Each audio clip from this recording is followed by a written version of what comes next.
This episode is sponsored by yet another great company that I use and endorse, and that is Bubs Naturals. Now, they are offering you guys a discount on your first purchase with them, and I will get to that in a moment, but I really want to tell you the history of Bubs.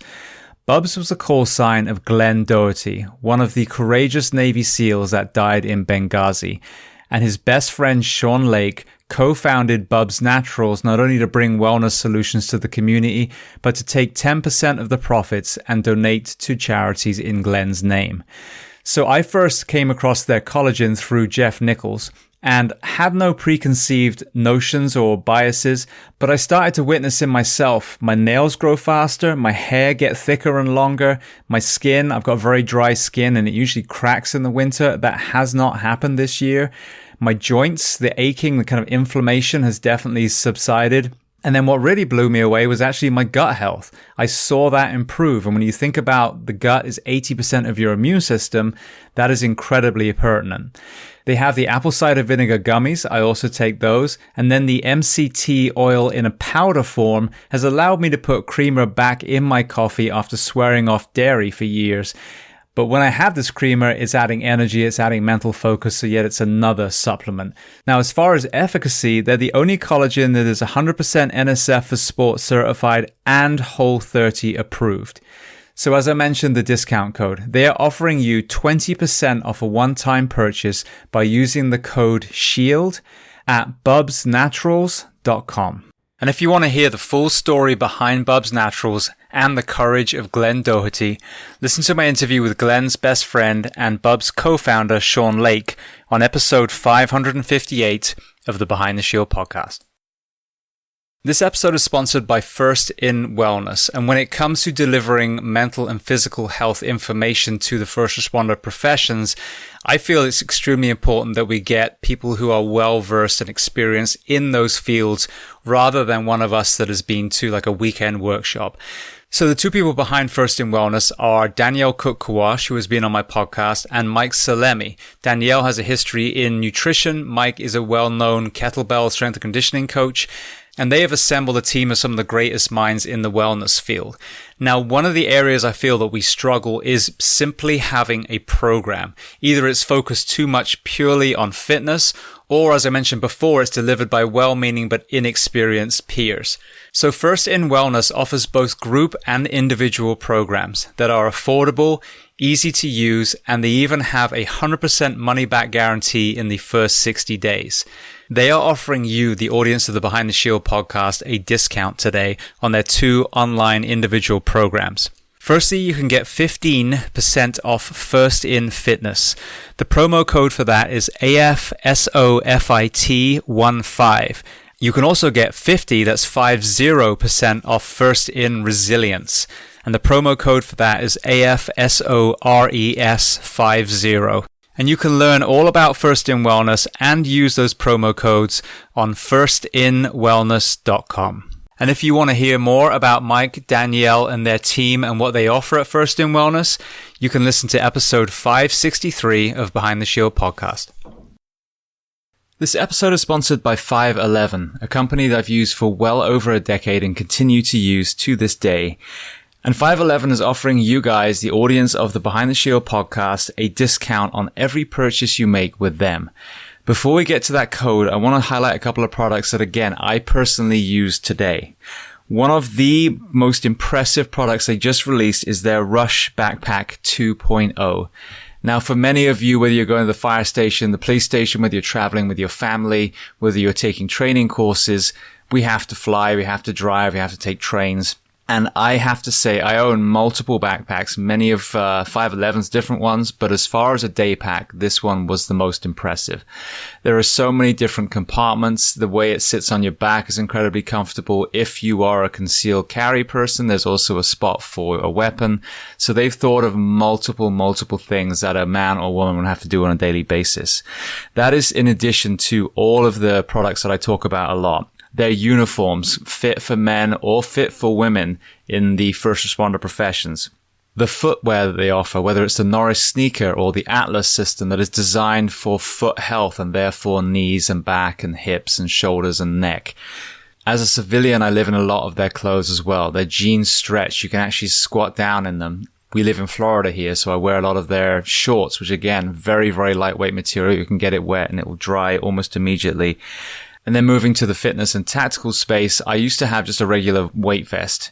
Recently, I switched to a 511 vest and actually bought ballistic plates as well.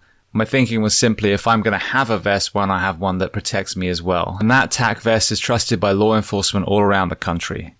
So I mentioned they were going to offer you a discount code. So if you go to 511tactical.com and enter the code SHIELD15, SHIELD15, you'll get 15% off not just that one purchase, but every time you visit their store.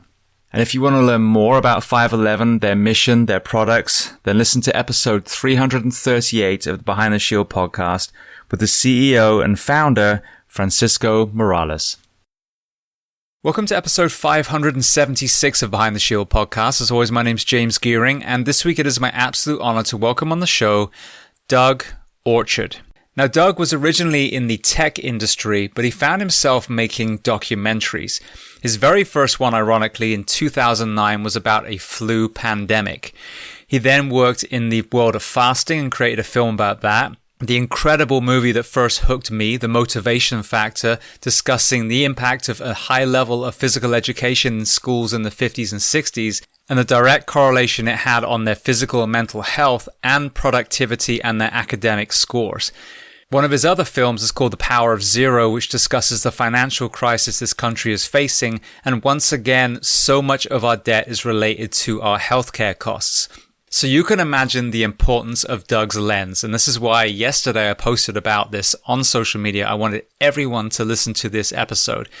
When we prioritize our physical health, movement, what we eat, it factors into every other element of our life. It reduces our national debt through reducing healthcare costs. It improves mental health, affecting the addiction crisis. It fosters community when we suffer together, therefore repairing a lot of these divides that have been created the last few years. And productivity, whether performing high academically in school or whether in the workplace, by creating these healthy human beings, every single element of our life is improved. And there is no better time to sow these seeds than now, after 2 years of the pandemic, when the absolute priority of discussion should be improving the physical and mental health of every country on the planet. So before we get to this incredible conversation, as I say every week, please just take a moment, go to whichever app you listen to this on, subscribe to the show, leave feedback, and leave a rating. Every 5-star rating truly does elevate this podcast, making it easier for others to find. And this is a free library of 576 episodes now. So all I ask in return is that you help share these incredible men and women's stories so I can get them to every single person on planet Earth who needs to hear them. So with that being said, I introduce to you Doug Orchard. Enjoy.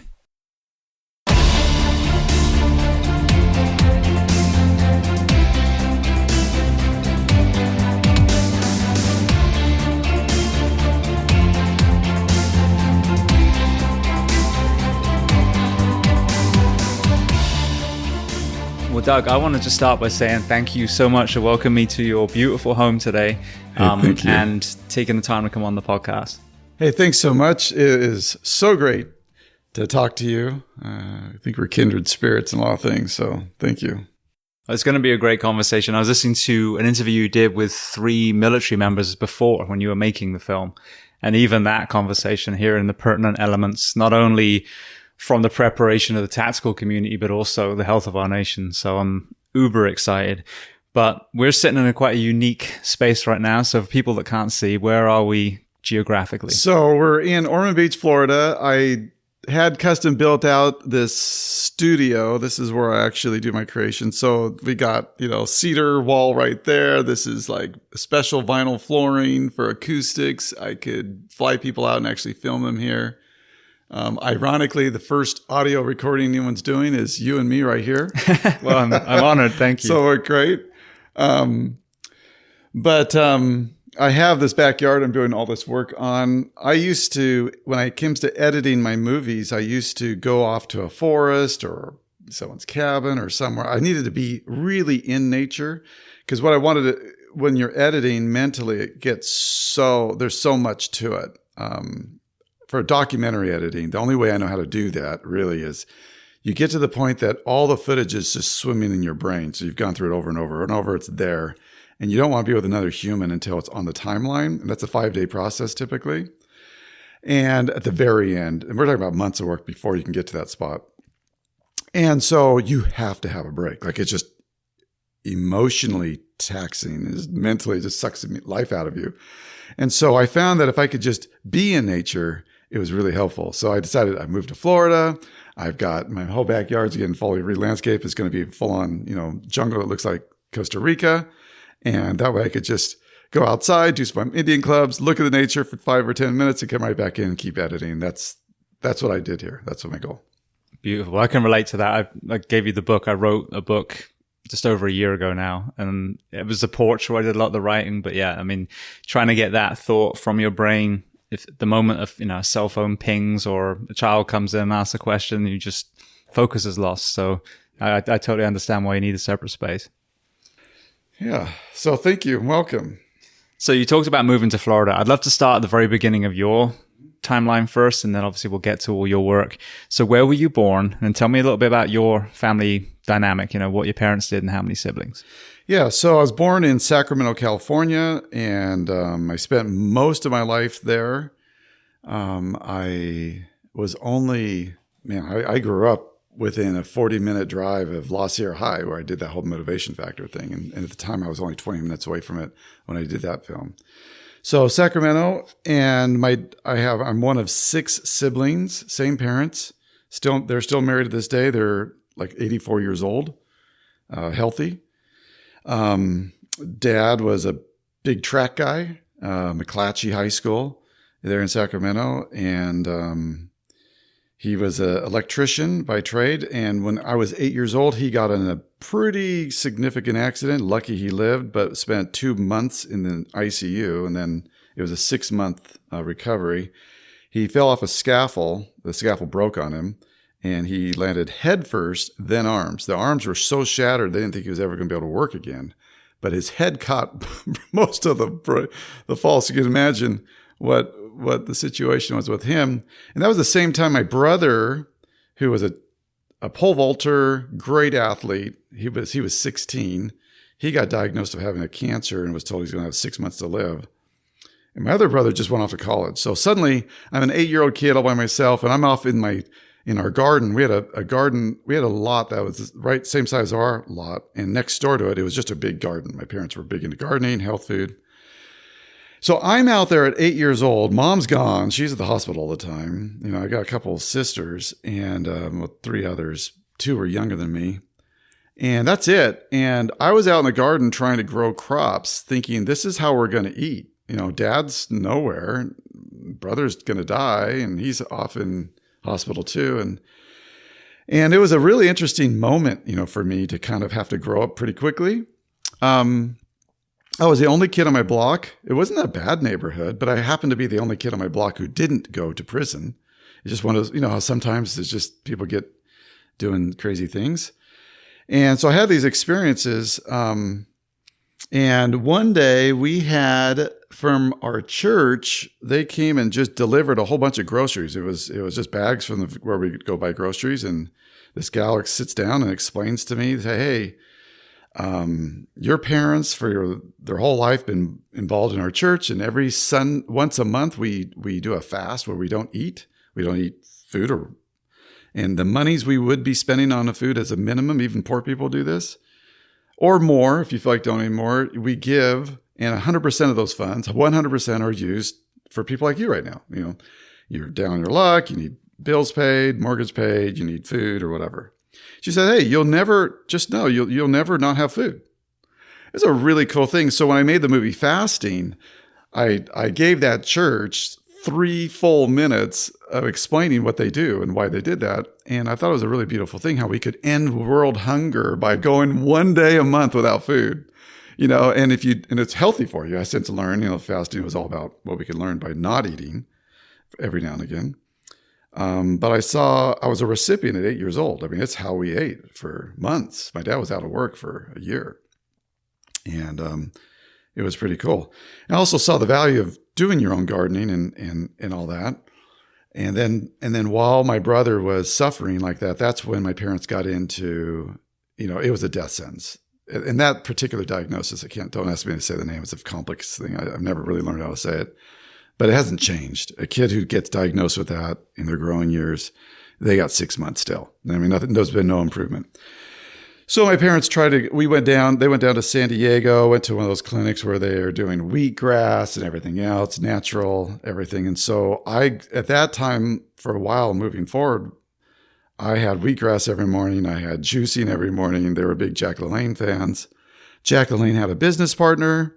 His name was Ed Flint. He had a gym. My brother eventually gets married, my one who lives, and he marries this gal who was affiliated with this guy. And that guy got me out to the gym when I was 13, freshman year. And so it's Jack LaLanne's business partner. If you know Jack LaLanne, you know his business partner. I mean, they're like peas in the pod. And this guy was in the 70s.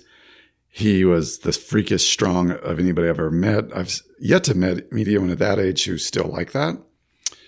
And he was, he just instilled in me a desire to be a guy that's in shape and taught me how to transform my physique. I don't remember my weight, but I remember going into summer from 8th grade or 8th grade going to 9th grade. And I said, I really want to just improve what I need to do. And I'm like, should I be using these curls? Should I be doing this? And, you're looking at the outside stuff. Oh, no. Son, if you want to mass up, you need to do heavy weights. You need to be doing squats, deadlifts, bench. And it says something else. Can't remember what else the thing you said. But there's like 4 things I need to do. And then you need to eat a loaf of your mom's whole wheat bread that she makes every day, a full loaf, and drink a gallon of whole milk every day. By the way, if you do that for a summer, that definitely works. I was transformed. We didn't have supplements and other stuff then. So anyway, I did that, went through high school. But I was not an athlete. I had to work, and I felt because of what I went through in 8th grade, I felt like it was I had to be super responsible individual. And, the sports I wasn't going to be able to maintain. I wasn't even able to save for my own college and everything else. No one had gone to college in my family. I was the first one to go and graduate, and then got a master's degree and everything. So I wasn't able to do a lot that I wanted to do that way, but I absolutely stayed in shape. And it was something I always did my whole life. So anyway, so I I ended up getting an undergrad in English and a master's degree in library science. It was competitive intelligence was my focus at the time. And I became the #1 tech recruiter in the country using what I knew in 1995. And then I got into doing streaming media stuff. I created a streaming media company in 99, 2000 that introduced me to the world of video and stuff. And then I had a couple of different firms that was in that space. I was doing corporate, both recruiting stuff and video stuff, and then corporate marketing throughout the early 2000s until 2009 when someone wanted a marketing video on face masks.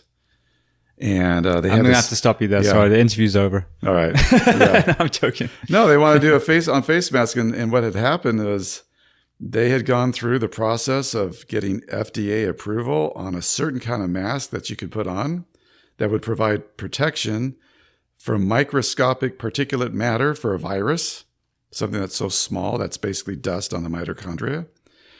And they were saying that a surgical mask would never work, and that if the N95s that they sell, those would not work for a general public because you got to go through a fit testing thing, and that's the process. And you're a firefighter, you've done that, you know what I'm talking about. Many years.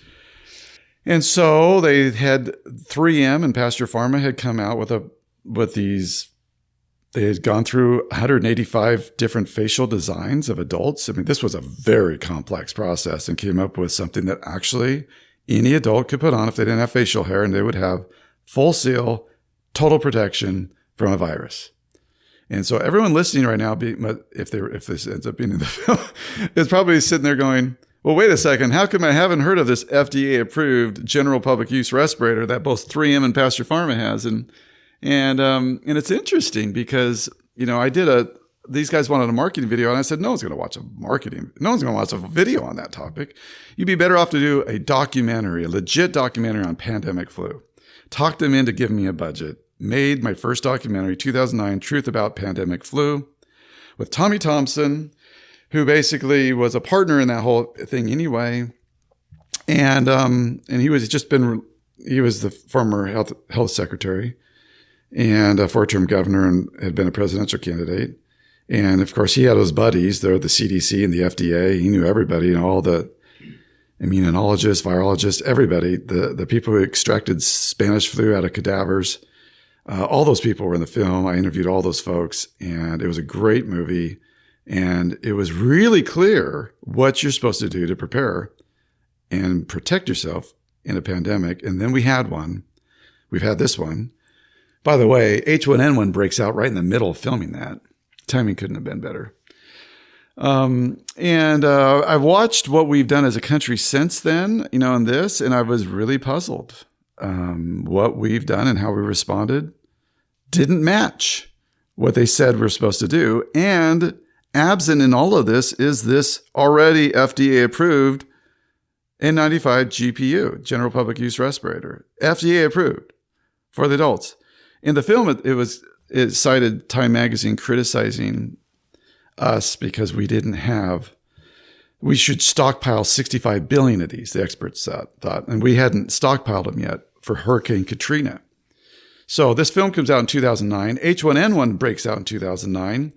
It's typically your vice president who's over that kind of stuff, right? And the vice president of the United States at the time is Joe Biden. Well, I've watched Joe Biden since come out, and he's just wearing face masks and saying, wear two of these. I'm like, what on earth? A face mask designed so that your drilling dentist doesn't drill into your mouth while he's drilling on your teeth. I mean, it's just to stop drool. That's all a face mask is. N95 respirator, that's designed to actually protect you, but you have to be fit tested for it. The only thing that exists is the GPUs. And for some reason, our country's never bought them. And what was super interesting is when Fauci came out in mid-March 2020, interviewed, should the public be wearing face masks? He said no. Everyone knows that, seen that. 2 weeks later, CDC recommends that we start wearing those. Start making them yourself, whatever, put them on. Put scarves around, bandanas, anything works, they said. And so I looked at the website when he said, don't wear them. And I just did a Google search for those respirators, and they were right there. 2 weeks later, when not Fauci, but the CDC changes their mind and says, okay, start wearing these face masks. I just went to my history to where I was 2 weeks earlier. I pulled up the same page on the FDA's website where it listed these products out. And those FDA-approved N95 respirators, GPUs, that section of the page was deleted. Everything was the same before and after, and they just got rid of that part. So they actually didn't have on their site anymore the one thing that is FDA-approved and scientifically, clinically proven to protect the public. Like literally, instead of closing down the country, if we had 165 billion of these sitting around, we could have just handed them out to the vulnerable, the population, and it has been business as usual. They're protected. The rest of us go on with our lives. We wouldn't have spent $10 trillion unnecessarily.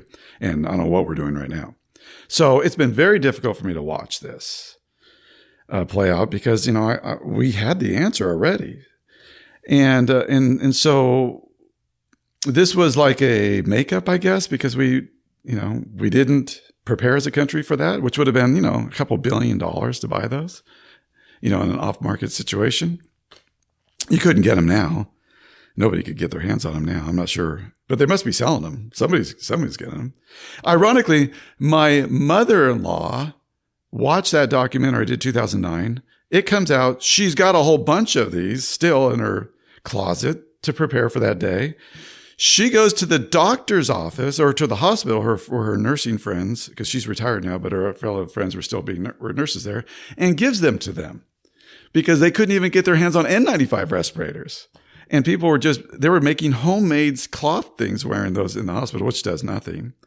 And I thought to myself, man, you have real N95 respirators It was just crazy. The whole thing was a crazy experience. And I'm sharing this story right now because just to kind of get everyone to understand why I'm frustrated with our,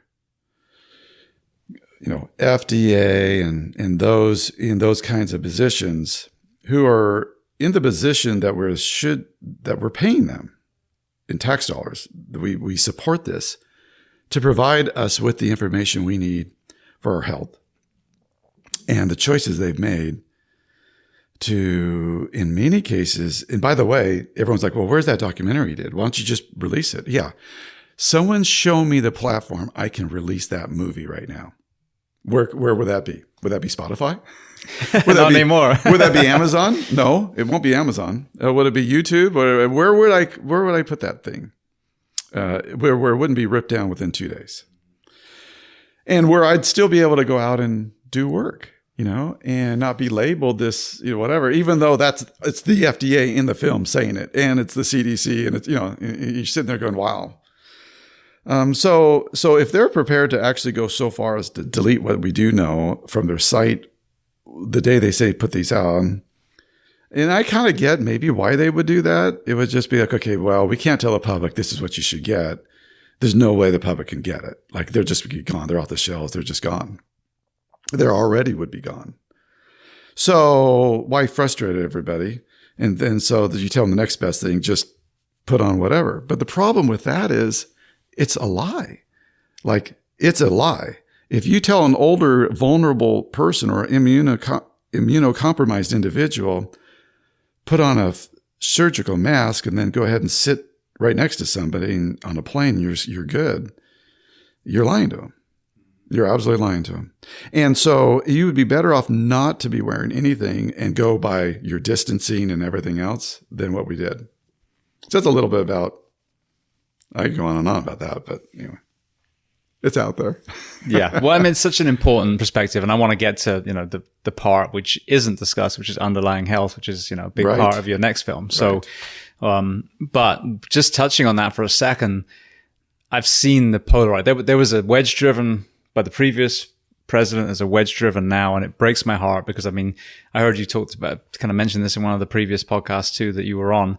I felt like this was a time where leaders were actually tested to find out if they were actually able to lead, and the right and the left failed miserably. Oh yeah. But so seeing this division, seeing these people, these families, these friendships torn apart about vaccines or, masks or whatever it is. Most of us in the middle are like, yeah, this is a real threat. This is a real virus that's definitely going to attack the immunocompromised. And there is an element where the right mask at the right time will make a dent. But coming from the first responder profession, as you mentioned, we go through this laborious process every year of making sure our SCBA, which is the air tank mask, is fitted perfectly. And we have to talk and move around and do all these things.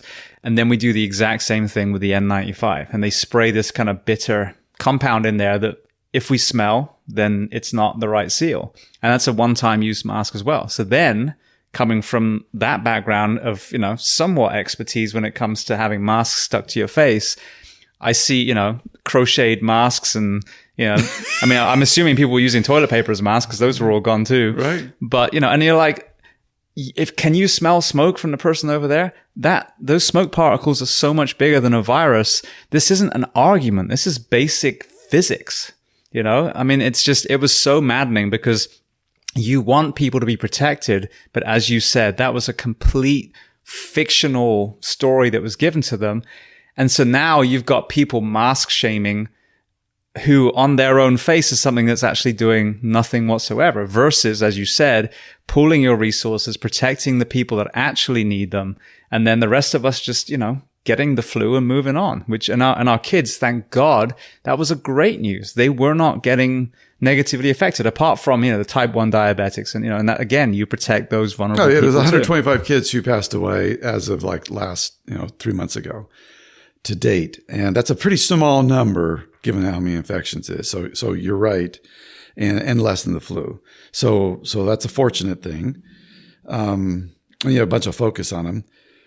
It's a show. What bothers me is the show. We are pretending that these institutions are there to protect us and give us all this information, but it's being used in a different way. And so what do you even do about that? And so I've thought a lot. Do I make a movie really on this? Do I interview all those major people? Because I can get them usually in my film and have them review. We know why we created the FDA. We know that it didn't do what we said we were hoping it would do. And we know that it's not protecting us right now, like on so many things. Would it be better if it was a private thing or something else? And, what would be better? Those are real questions. But when we really get into health, we look at schools, we look at our own corporations, we look at things, and I feel like so much of what we do is a show. It's just to put on a show to kind of appease. It looks like we're doing something. We check that box and we moved on. And if you're doing exercise and you've just checked a box, I did my exercise, I checked a box, you're probably doing it wrong. It is like one of the most wonderful parts of our life, our day, when we get to exercise and when we get to take that break and completely renew our system, stress out our system, right to that healthy edge so that our body gives us back this amazing machine. And one that protects us against viruses, helps us withstand almost anything thrown at us, disease. We have so much in us always, everywhere. I still don't even understand how COVID actually transfers to people. I know if you have sex with somebody who does, you get it. That happened to me. My wife, she had it. I knew she had it. So they had it all wrong. I was like, I'm good. So it's condoms we should be wearing. But when you look at a lot of this, there's a lot we don't know. Why are some people getting cancer, others not? Why is there's a lot we could look at. But we could look at the big killers. 80% of our healthcare costs really go to those chronic illnesses that are preventable illnesses. So 80% of our healthcare costs are unnecessary. And the moment you accept that we have 80% of our, and that is, by the way, almost the entire national budget debt, our entire national debt, you could almost eliminate, historically looking back, if we started early enough, 1990 or whatever, by not having the unnecessary chronic illnesses in America that we spent through Medicare and whatnot. So just that alone. And then, of course, you're looking at possibly being able to wipe out 80% of your insurance bills and everything. So we're talking about the biggest cost we have as a country, and the whole industry, 80% of it's unnecessary. And it's just there as Band-Aid solutions, and which never heals us. But on the side that actually would heal us, and we could have this incredible health span to the day we die and have this amazing life. Some people are doing that. Some people are experiencing that. They have emotional health. They like to be around other people. They love to be around other people. They're interested in it. And why? Because they exercise and they eat right. It's diet and exercise. The word "and" in between is required, unfortunately. You just like doing diet or you like just doing exercise. It's not enough. It's both. Got to do both. And I have movies. I had movie fasting. I was demonstrating you could still eat bad and still have and still lose weight if you fast. And people got really mad. Well, I was just demonstrating that. Then the motivation factor was looking at exercise. People are like, well, so if we exercise hard, we don't have to worry as much about diet. Well, you still need to worry about your diet and everything else. Like there's a lot involved. The issue is, are we interested in health for the right reasons? And if you don't really care about being seen in your swimsuit, and that's not what's driving you, which is most people, then you'd rather sit down and just watch TV at night and start snacking away, have some ice cream and everything else. The problem with that mentality is, as you get a very unhealthy looking gut, it's a reflection of the status of your brain. It can't do, your stomach and your gut, your brain and your gut are completely interrelated. And so there's not a free pass. Your brain doesn't get a free pass. You have no muscles on you. You're out of health. And it doesn't mean you're not operating at what you could operate. You're not loving at the level you could love.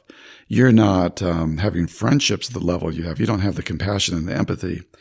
You don't have the desires with other people. You're much more impatient. You could care less about other people. And you watch our society and how we're behaving right now. And I'm just telling you, it's a reflection of where we stand in our health. It's our emotional health. It's our spiritual health. It's our physical health. It's all three. And good luck intertwining any of those, by the way. I have learned for years, I grew up understanding this idea that there are cycles to civilizations. There's a period when they're doing well, growing and progressing, and there's a period where they just are doing the wrong stuff and it's deleterious to everything. And at some point they crash, they're over, and then they repeat this cycle. That does involve, unfortunately, bondage and everything in that process. And so you could see it historically. You can look at it in a religious fashion. But when I did the motivation factor, that's when I learned that you could actually analyze cycles of civilizations based on the health of the civilization. So there are moments when that society is really healthy, usually coming out of their, slavery, bondage area. They had to do a lot of physical stuff. And then things get pretty good for them. They get fat and happy, and they make some decisions they shouldn't make because they're lazy.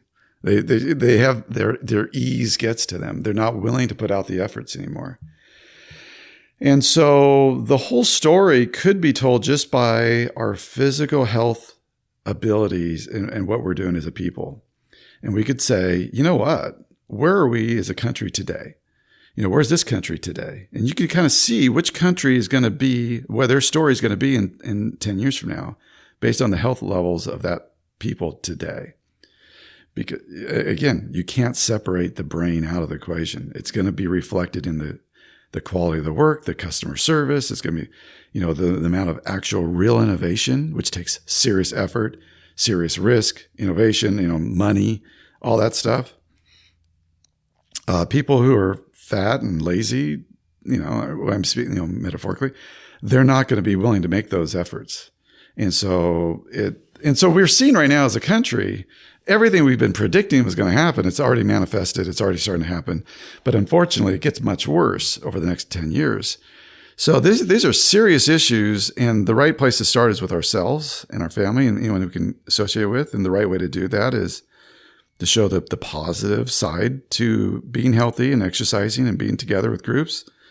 It doesn't take much. It's a simple, one of those tipping points that we just go that direction. It seems to impact everything. But as we get more sedentary and eat the foods that give us the instant rush that was super easy to pull out of the box rather than sit down and wait 20 minutes for those oat groats to actually be soft enough to eat, and to just open the box and spit in the big difference in what that does to our health and nutrients and everything. But one takes time and effort and the others doesn't. Yeah. Well, firstly watching the film, but secondly, even listening to that one conversation that I listened to driving up here. So many areas on this show are really about just reverse engineering to the nucleus of the problem. So I talk about drug prohibition, for example, and what an absolute clusterfuck that was, and how that's created so much pain and misery and violence and death, and we get to see it. I mean, that's the strange thing about the first responder professions is you don't really hear voices from them nationally, but we have a perfect lens on what works in the health, what works in the violence, prison system, I mean, all these things, is it working or not? But why are they taking the drugs? I mean, really, when you look at that. Well, exactly, and that's the point. It's a mental health crisis. It's not, when we made it illegal, we empowered the underworld and we criminalized addiction. Now, I'm not talking about selling and smuggling, but when you look at that, I mean, there's a 90-year longitudinal study on the epic failure of that. Well, right. The 30s seem to line up with, other things too, like physical education. So absolutely. It was all connected. I would love you, if you wouldn't mind, walk us through the value of physicality, prior to the 1900s. And then, when did things start to change in the West with that? Right. So America has been through this before. And that's the good news. All we have to do is almost do a 100-year look back, and we live this amazing parallel path. But in the 1800s, late 1800s, America was not in shape. We assumed everybody was physically fit. I didn't even know that they had gyms in the late 1800s. I just assumed people just, were out on the farm working hard, and nobody would go to a gym. There were gyms. They had gyms. And why did they have gyms? Well, they had cities. And as they moved to the cities, everything that we're experiencing now fell apart. And so there was a, what do we do kind of thing? Well, they were doing it in Europe. And so you had the Tour de France, you had these different groups that were basically doing Renaissance look backs of what worked throughout history and civilizations. When you look at the 21 major civilizations, you will always see a physicality there for two purposes. One, the obvious, they need to be in shape, get your people there. But two, they need to be unified, so you have them exercise together. So you accomplish it together, and you get a lot happening when they can do that in that way. So there was in the 1840s going up to the 90s, this really interesting moment where we were concerned about food and food quality. There were these clinics people would go to and learn all about it. Like, hey, how should I be eating? What should I be doing? Because I know some of the food's getting bad. Well, in the 80s and 90s, 1880s and 90s, they were just starting to come out with vegetable oil products. That was starting to happen. The meats things were being shipped. They had problems with they had sugar starting to get introduced. There was a lot of stuff happening and so what should we be doing about that? And during the early 1900s, there was a concerted effort to bring about, and it had been happening, what was working in Europe, and that is your classical physical education. And with that, and we've been doing it in parts here and there, and it was really at it. But then we had 1918, and that there was two things. It was like a double punch that really took us off our game.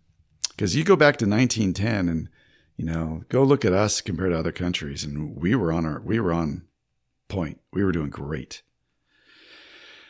1919, United States enters World War I, and it's game over. We're a force to be reckoned with. We're nobody. We'd never been part of anything, but we had to fit people.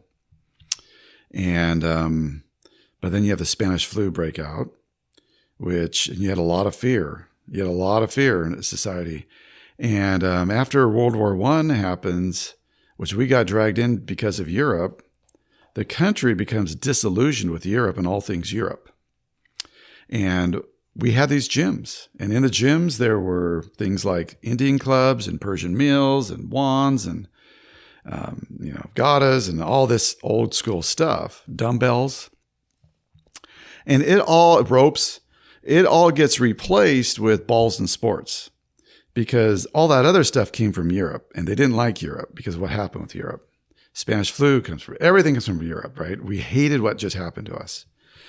And so we go balls and sports. We get out of the fundamentals of classical physical education that had existed.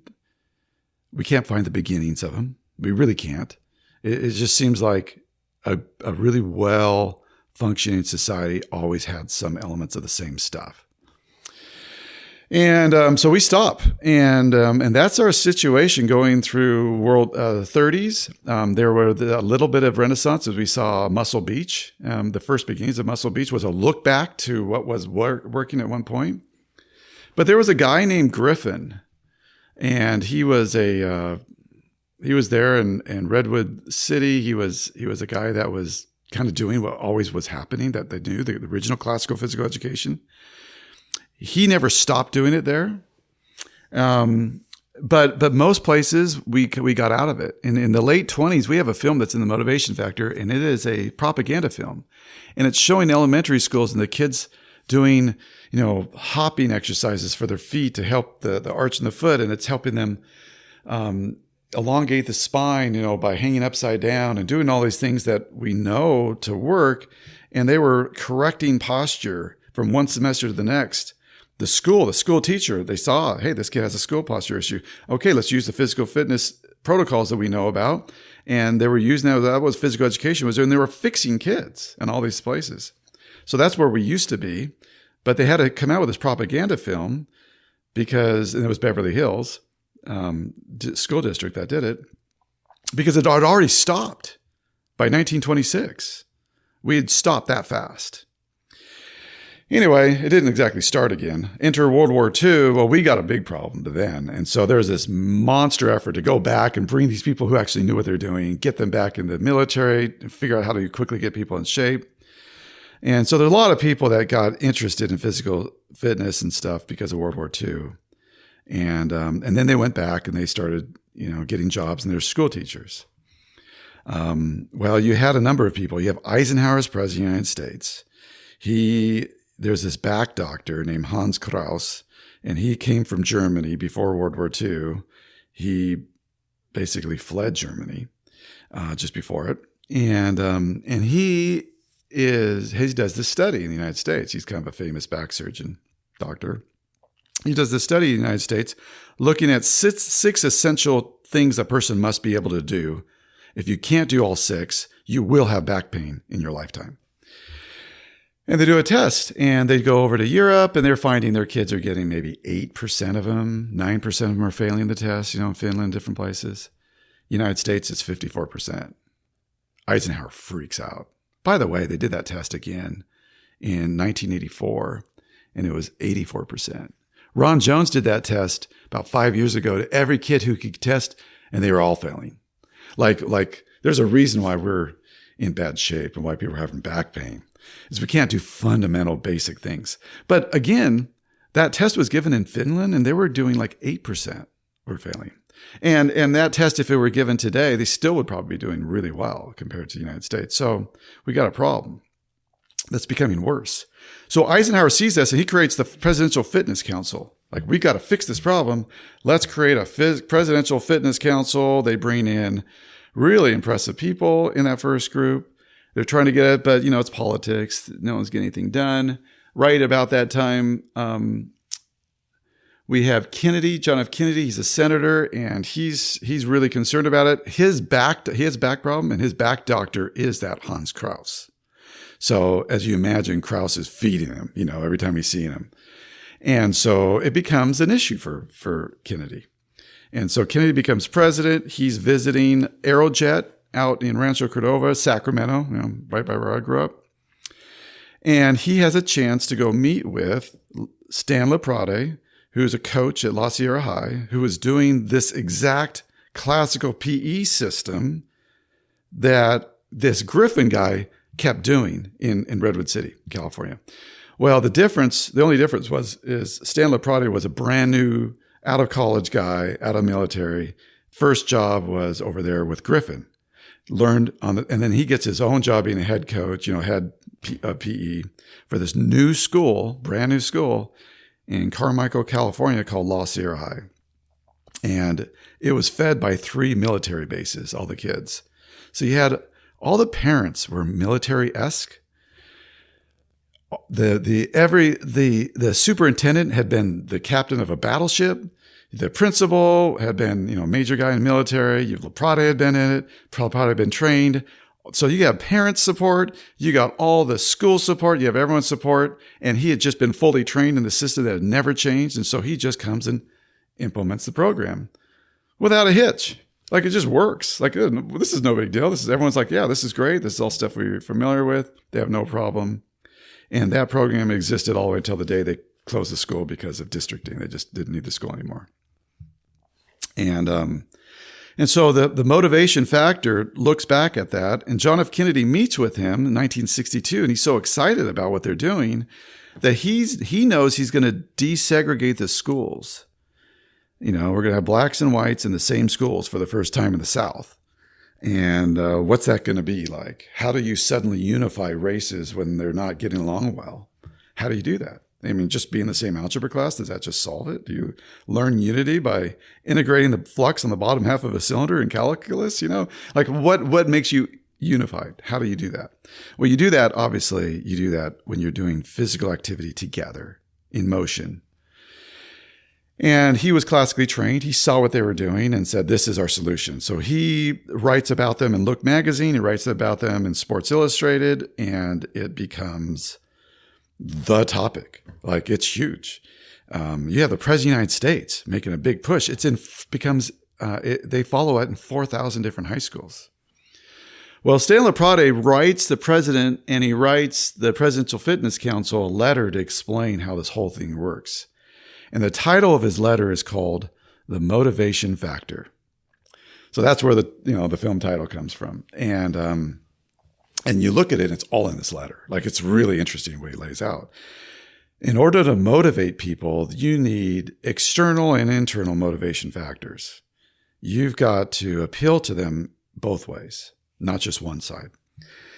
And so, externally, they had them wear color system, kind of like a belt system with karate. They had different color shorts. You start with white shorts.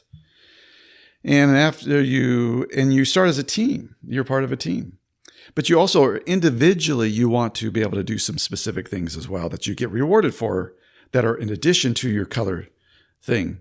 And so you're individually incented to perform well and more pull-ups, more push-ups, more all those things, faster running, whatever.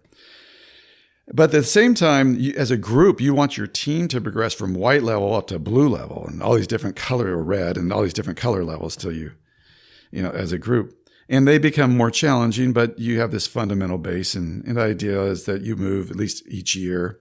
And they were able to get all the kids to progress from one level to the next. I think they may have had 2 that didn't, like the whole time. They were always able to get them up to blue level. All right, that's like 10 pull-ups. You got an entire school doing 10 pull-ups. Right now, to get into the Marines, you need to be able to do 3, and to graduate, you need 6. It used to be in the Army. I just met a guy at Gold's Gym.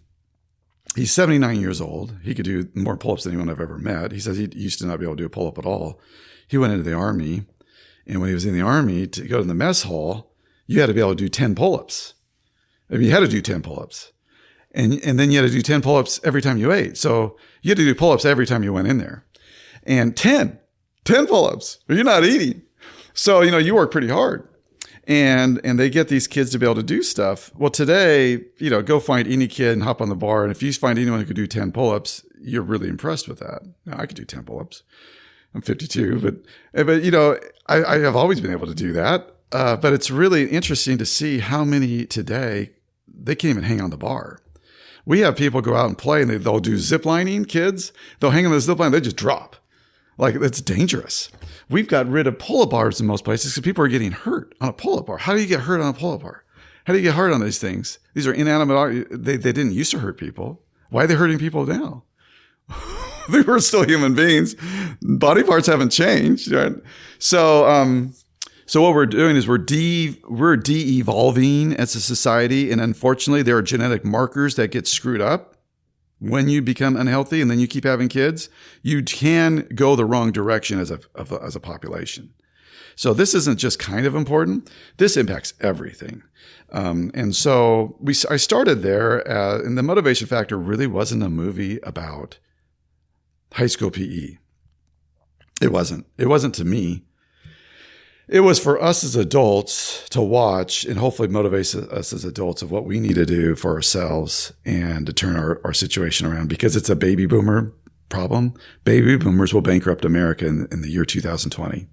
I mean, those listening, if this is recorded and it's past 2030, they go, wow, that filmmaker actually said it was 2030. But we will have a depression within a year or two of 2030. It'll be a Social Security trigger. I'm not the one calling this. I mean, I have these economists that work with us, and we're grossly unfunded. But Medicare and that, there's not enough money to pay the bills. Like, we're going to have a real big problem. And the only thing that's going to turn it around is if we suddenly get in shape. And we can do this. Like, it's not hard. So the question by Dan Party, he asked in the film, his PhD out of Stanford, he asked the question, how do you make someone love being a healthy person? And when you got to this issue that you talked about with the drugs, when you look at exercise, what you really are looking at, and in most things, I mean, on almost everything, you're looking at a chemical exchange between the synapses and the dendrites in our brain. And it's chemicals that are going back and forth. We are chemically dependent beings as humans. We need chemicals. We are motivated by our chemical need. And we can get it in a number of ways. You can get the dopamine release by exercise, but in order to get it, you got to be in shape, good enough shape that your brain, your heart, and your muscles can work together to release it. And so somebody who's not in shape and just starting to exercise, they're not going to get that great reward system. It might take them 6 months. But once they have it, they become addicted and it gets better and better. And they want to exercise more and more. Like they just can't wait till tomorrow morning because of how it makes them feel. So I exercise because of how it makes me feel. Ultimately, I realized when I don't exercise that I'm one of those guys that has a little bit of a depression issue from time to time. But anyone knowing me said, well, that's impossible. You're not. Well, I don't have the problem as long as I exercise. It'll show up the day I decide to stop for like 2 or 3, 4 or 5 days. I'm not the same guy anymore. I'm not interested to be around other people, but I'm a total different human being by exercising. And so we're talking about the 80% people right now. We're not talking about the person who's really screwed up and, that getting out there and running is not going to fix it for him. But for the majority of us, this is what we need. And so the problem with drugs and stimulants is it rewires the brain. The brain's not stupid. It's like, oh, I got that release. My body just got that release. And all I had to do is take that pill. I didn't have to go out there and 4:30 in the morning and it's really cold outside and start running for 45 minutes or an hour and a half and have that experience or go hit the gym or do these things. So, but the same thing with reward for work. We get the release when we do a good job. We put the effort out. We have this, it just, our brains give it to us. But we could feel that way by just taking the drug too. And once that happens, oh, good luck rewiring it. There's a lot of work. That's hard. That's some hard stuff. And that's the addictions. And so we're a complex system that requires movement. It requires movement. And the hardest thing for that brain to do is to move your arms around and physically do things way harder than it is for it to integrate the flux on the bottom half of a cylinder in my math example I used a few minutes ago. So you're not doing much when you're just sitting there thinking, but you're doing an awful lot when you're, moving that arm around and doing a complex motion. And your heart becomes elevated and a whole system gets going. And so we have to move. And I learned for productivity that if I set my alarm and every 50 minutes or 40 minutes, it goes off and I go outside and do 10 minutes of something and then come back, by the end of the day, I accomplish more than if I don't do that. And if I'm doing something really creative and really hard, I set it at 20 minutes. And I actually end up getting way, way more done. When I first started doing this, my productivity from 1 year to the next doubled. My income tripled. My productivity doubled. And needless to say, I became pretty hooked. I was like, why would I not do this? And then we can look at the people who are like super, super successful, and we see that physical side to them. It's an exception to find that other guy, the Michael Moore looking individual. He's much more rare. You see a Ken Burns looking person. You see the guy who did Fat, Sick, and Nearly Dead. I know that guy. I should be saying his name. I don't know him, but Joe Cross, the Australian guy. Yeah. And I'm bad with names. It's now becoming very obvious. But the guy who did the McDonald's thing, right? Supersize Me. Mm-hmm. He's a good shaped guy, documentary. You start looking through, that's just film, right? And you start looking around in CEOs and you start looking at entrepreneurs. And generally speaking, you're looking at people who are in shape. It is a big part of their life. That 5 a.m. crowd at the gym or whatever, they get it in. They have to get it in. And so how do we do this as a country? How are we going to, because the film came out, I thought, oh, this is going to change everything. Here we go. Well, let me ask you that a second, because I'm in this space. Yeah. And I'm looking for films like that. And it didn't come up on my radar. So from a kind of marketing perspective, why wasn't the motivation factor, firstly, on all screens, all the Netflix recommended, but secondly, at least in the wellness space? Because there's a lot of people I know that are in the same kind of space that hadn't heard of it. And I only heard of it because one of my guests, Mike Salemi, told you about it. Yeah. That's a really good question. When we made that movie, we thought we had funding in the beginning, and there's the big corporations and everybody. We wasted a lot of time. I mean, a full year and a half just chasing the money for the movie. And it ended up being a complete waste of time. And those involved in trying to come up, who had that responsibility, I finally said, let's just do a crowdfunding video. So I did a crowdfunding video. We put it out there, and it goes viral. Eventually gets 50 million social media impressions, which is a lot. But the problem was, it wasn't my copy. People were taking the copy and re-uploading on their own Facebook. They were lifting it. And then where it just says, click here to support the film, for the crowdfunding, I didn't put the link. I just thought, never in my mind did I think someone would do this. They would change the link so it went to where they were selling fitness apparel. I'm not making this up. God. And so the thing ends up getting all these views, but we didn't get the money. I think we raised, less than $40,000 or something. And you can't do much of a major motion picture. I edited that film 4 separate times, 6 months each time. I mean, it was a 4-year of my life project. I'm supplemented by doing other stuff. And so we didn't really have marketing dough, but I did still get, because of all that, there was a lot of attention that received. I was on Fox and Friends, for 15 minutes, on the morning show, and it got a lot of attention in 2017, little bit in 18, but 2017. And it was on iTunes, Amazon, Google Play. It's there. But as far as Netflix picking it up, Netflix they weren't interested. We submitted to Sundance Film Festival. They didn't pick it up. They wrote a letter. We got 13,600 submittals for documentaries this year. And I looked, and I could see where I submitted with a view. It never was watched. Like, it would show a click when I submitted it. I give it to Netflix to review, and they turned down. Nothing happens. But I know they never watched it, because I kept looking back. They had a clean link as well. Later, 4 years later, I go back to that link. It has a password and stuff. It's a Vimeo thing. There's 14,600 views on that thing. What's that? Somebody at Netflix shared the link. So somebody eventually got around to watching it, liked it enough to share it, and they just went out there, and I wasn't paying attention to it. That was a pain. So to answer your question, it really never got that kind of support. Because I saw Tiger King pop up. And that didn't enrich my life in any way, shape, or form. No. And as a filmmaker, I will tell you, I know it will make me money. Like, you got to do things that'll make money. And it's difficult. You come up with the really good independent stuff. It's a cult following. That's what you end up getting.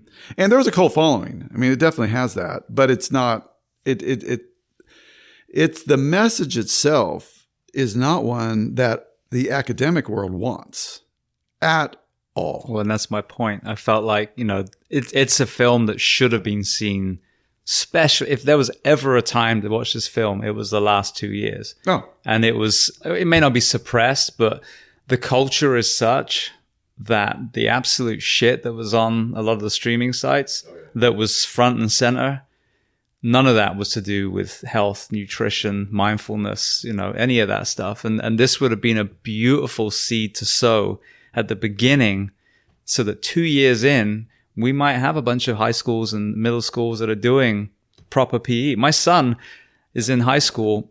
About a month in, he's like, Dad, I'm going to join JROTC. I was like, wow, that's a change. He said, we're not doing anything in PE. We just sit there and read stuff. Mm-hmm. So he joined JROTC, and kudos to that program. It's amazing. And they have a kind of hierarchy, that they do excel in a certain physical thing. They get pins, academic. I went to an award ceremony last night where he got awarded for his academic achievement. As you say in the film, what the JROTC kids or the sports program kids get, every single child should be getting. And if I have a son that doesn't want to do PE because he wants to go to another class where he can actually do exercise, That's a fucking travesty. Absolutely. So your film is so important to educate us, the parents of the world, to start asking the right questions, to start getting things like this changed in our schools. Because a 3-hour standardized test for a 9-year-old kid is not how we create healthy humans. No, the whole thing. Unfortunately, the whole school system's got some pretty big issues. I was pretty sensitive to schools in general. I mentioned I got a Master's of Library Science at Indiana University. I actually went there to get my EDD, Doctorate of Education. And I go in first day before the whole thing starts, and I'm meeting with the chairman, and I'm telling him how I want to create this mentor-based education system similar to what we see in like Lund University. So something that we'd see in Sweden, back in the day, early day, this mentor-based education system. Old school, different way, not this, everyone's in this class, you're this age and you're in this class, and you're going to move up when the whole class moves up. And, it's a lot more individual, something that would actually be individual and work. Thomas Jefferson kind of an education, the people who actually learn. And it's not hard to improve. It's not hard to improve on what we got.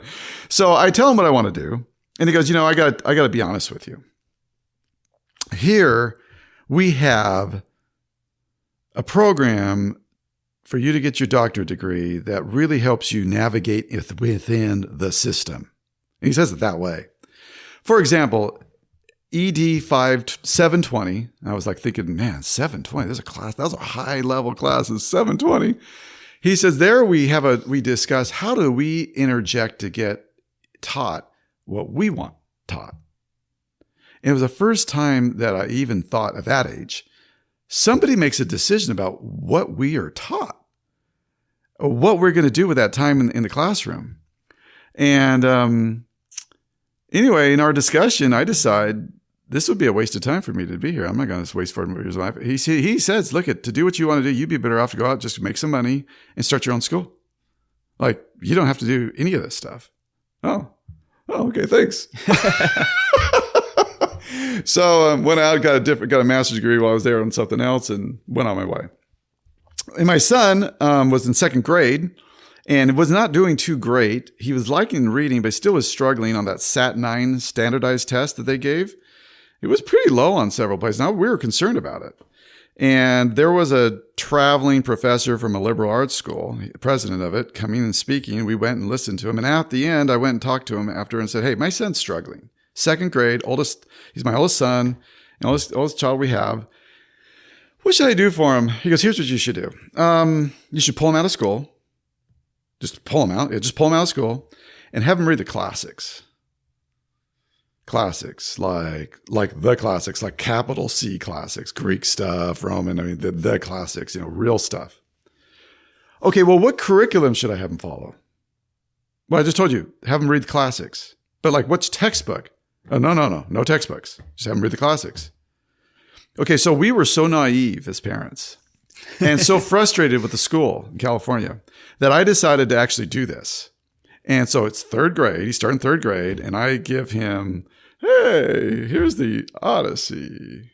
I'll show you. And he struggles to get through the Odyssey. And we're reading like the headings and I'm having him reread the first chapter, and eventually he gets through the Odyssey. Then he tackles the Iliad. And then he goes after the Iliad. A lot easier because he had already done the Odyssey. And after that, he goes, man, Dad, everything's simple, super simple to read. And he's reading stuff, and I'm having him read Greek fragments of the Odyssey and all this stuff. Like he gets into it. And then he's learning Greek, and then he's learning Latin, and he's doing all this stuff. And we don't have a teacher. And I'll check in on him quarterly. I'm serious about this. Now, my son just got a job last week. He accepted a job.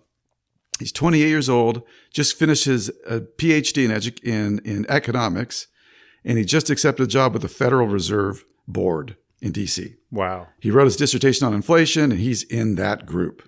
His team directly influences and gives reports to the chairman, Powell.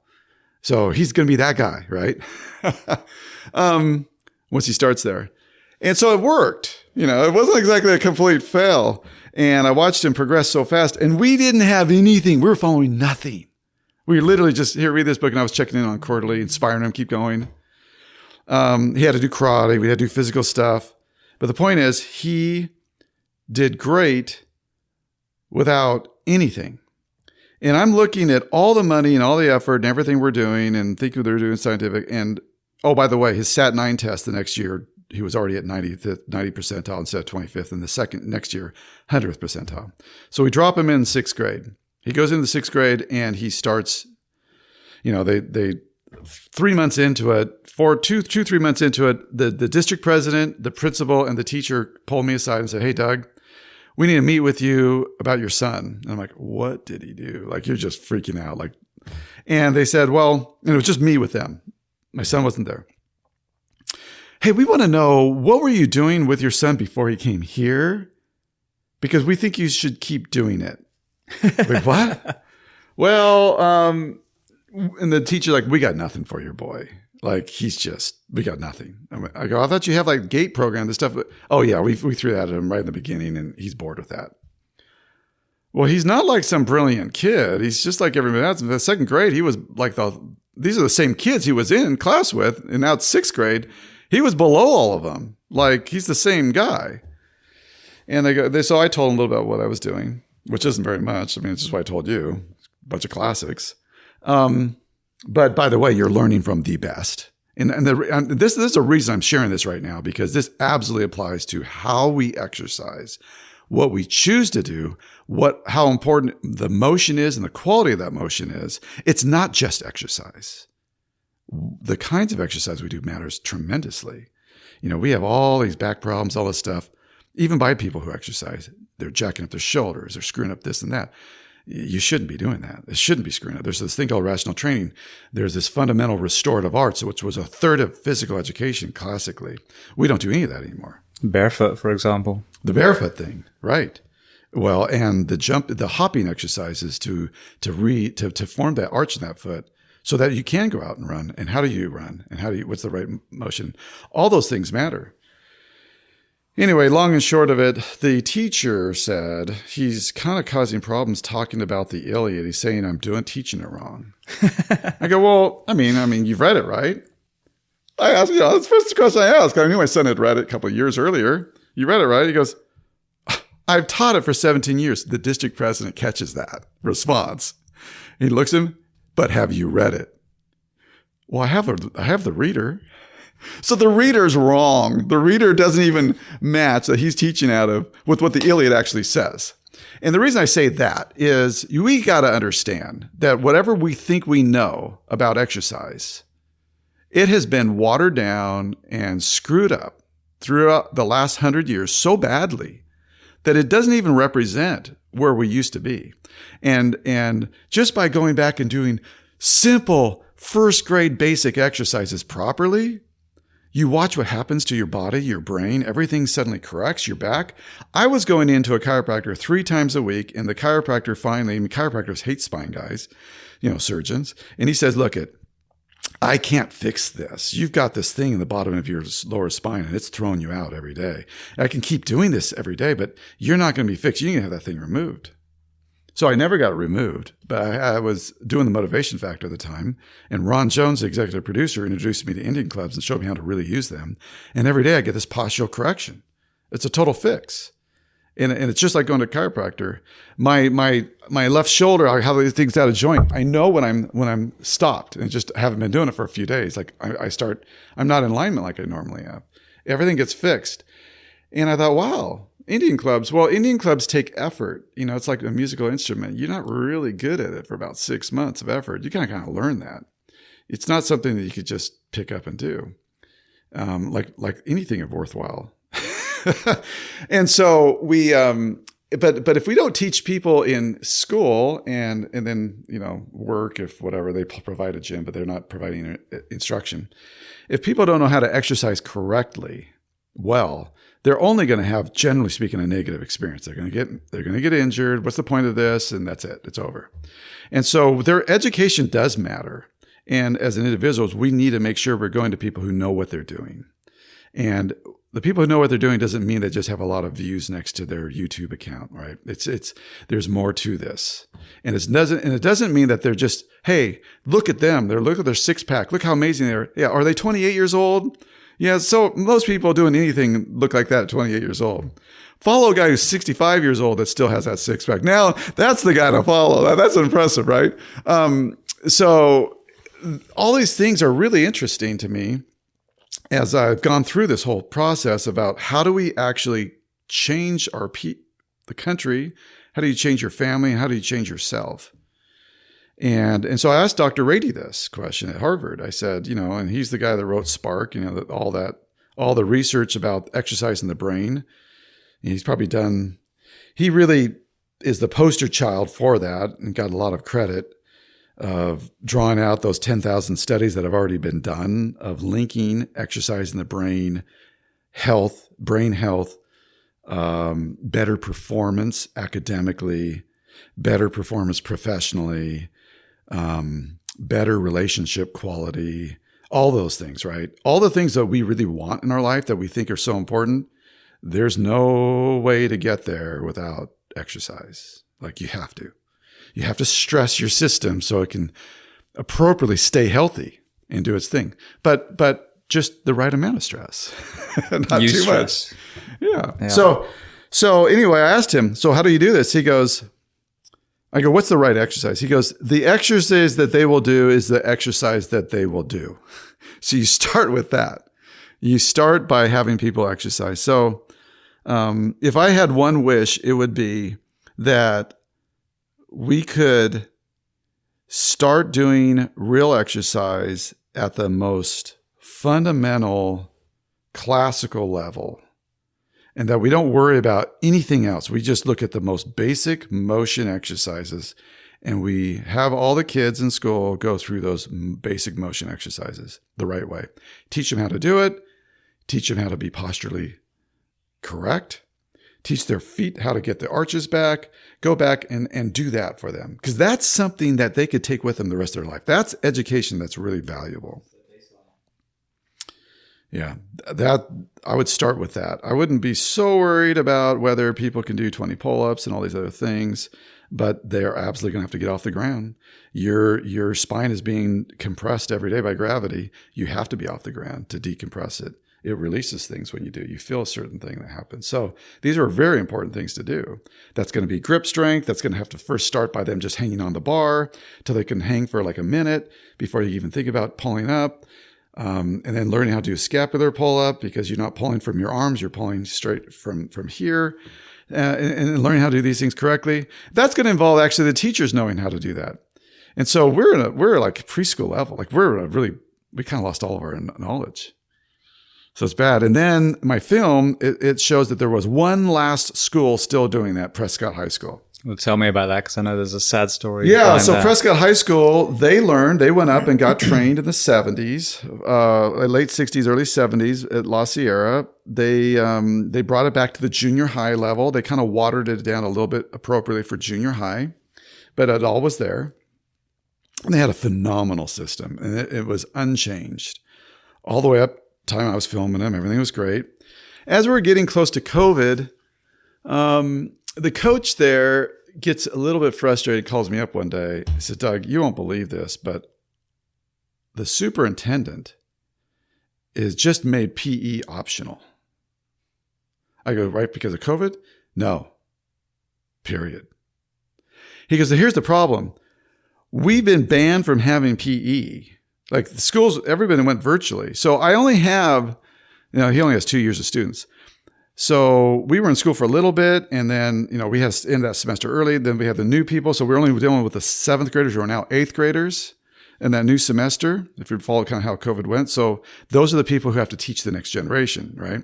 Well, those 7th graders are no school, no nothing till the very end. And then bringing them back, he decides to make it optional. Well, if you make that optional, what's the next year going to be like? You don't even have anyone to work with. He says, I'm going to be starting from scratch in a year. And by the time we really go all the way back in California, and I'll be starting from scratch with nothing, but I don't have any parental support anymore. I don't have the superintendent support anymore. Like he had no support. Well, juxtapose that to La Sierra when Stan Laprada had come from the training, just like this guy, he had it, but he also had the superintendent and the principal, all the military guys, and all the parents were feeding them because they all worked for, military stuff. So they all kind of, at least they didn't have an aversion to someone doing jumping jacks. Where what was happening in the late 60s, why this went away when Johnson becomes president after Kennedy, is parents were seeing people do jumping jacks, and they said, wait a second, we see them doing jumping jacks, which they're not even called jumping jacks, but we're doing jumping jacks in boot camp. We see them doing jumping jacks in boot camp, and you have our kids doing jumping jacks here. You're just prepping these kids for Vietnam War draft. That's all you're doing.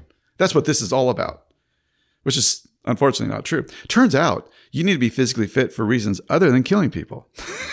And by the way, I don't know. I've never actually fought. But my understanding is when you go up to kill somebody, generally speaking, you don't kill them by going up and doing jumping jacks against them. Or maybe there's two, one on either side, and you're punching them repeatedly in the face. I mean, I don't know, maybe new Marvel movie, some weird character, right? Jumping jack Flash or something. So it's the physical illiteracy that's out there that drove and the end of this stuff in the first place. It ended because parents thought this was too military looking. And you're like, well, why would it even look any different? Because I go to the gym right now, and I go to the gym and I see people doing all that same stuff. Yeah. All the same stuff. Push-ups. And they're doing all of it. They have this boot camp in there. They're doing all of it. And none of them are planning to go. I'm looking at them. None of them are planning to go in the military. So how come they don't have a problem with it? And what happens is when you're so far removed from what it takes to be a physically fit person that you're just, what's the word for it? I mean, it's nice. You're very naive. But it's a generational problem, isn't it? Same with the obesity epidemic as far as what kids are eating. It's the same with what we're seeing with crime and addiction is, let's say, clearly there was a lot of mental health coming out of World War II. And what a lot of the people I've had on the show, right, their grandfather, that era, was an alcoholic. Mm-hmm. Their dad acted this way. Now that kind of permeated into them. And so you have a generation that was brought up thinking that exercise is some sort of commie whatever, or, some military thing, or the fact that you were never exposed to that, there's that fear. Well, I don't want you doing that because I don't want to do that. Even in the first responder professions, there's a lot of people that have found themselves out of shape and they are in the union or their administration and they will fight fitness standards because they know damn well that if they're held to that standard, they are going to have a mirror held up to them. And it's not about taking jobs, it's about bringing it back to where we need to go because no one wants their family dead because a firefighter was too fat to get up there. And that's the reality. But I see that in my profession too. I see that in the communities is this, once you get through a generation, now it's a real uphill battle because that family doesn't, as you said, understand what it's like to move properly and what it's like to eat properly. So what happens? I mean, and we could, so you have to look. And, Ron Jones will say, well, you look at history and there has to be a war and the country has to go through, almost bondage. You have to go back through the whole cycle before it recorrects. Well, I don't accept that because we have seen some times where we have, woken up and went at it. I had a gentleman on the show probably a couple of years ago now, Pasi Sahlberg, who is originally from Finland. He's an educator and he actually lives in Australia now, but he tours around the world talking about the Finn education system. I think one of the really interesting things is when you look at the national rankings, Finland's normally the top or if not the top. Mm-hmm. And yet it's definitely a less is more kind of mentality when it comes to time, sat down studying. So talk to me about, what you've seen in their system and the impact of exercise and community on the success educationally in the children. So we don't even need to go to Finland. We could still go to Ohio and we could look at boys' schools. And I'm not going to actually be able to come up with the name of it off the top of my head at the moment, but there's two that existed and have since the mid 1800s. And one takes a break every 35 minutes in the classroom. They send them out there for 15 minutes or more. And the other one does it at 25 minutes. That's it. Class is 25 minutes, 15-minute break, back in class, 25 minutes, 15-minute break. Their scores are off the chart. They're the best. The waiting list to get in is off, and their days are short too. And so we, for some reason, decided that we don't care about quality and results, but we care about just a show. Again, this gets back to, this is just decorations. We're doing things to look a certain way rather than what actually works. And when you look at my son's story that I told you about with school in second grade, and he was having a difficult time, I said, asked him about question about curriculum, and the guy, the president of the university, says to me, "Let me ask you a question, and you'll know exactly what to teach your son." Okay, one question, yeah, one question, and you'll know how to do an entire curriculum for your son. Okay, think about high school for a minute. All right, what do you remember? Like what I did? He goes, "What do you still remember that you learned in that classroom?" He says, "I guarantee you it was something you were interested in. Anything else is gone." He says, "Design a program that does one thing, start where they're interested and go from there." I'm like, whoa. You can't be interested in anything after sitting for a certain time period. It gets too long. Like your brain just needs to do that physical break.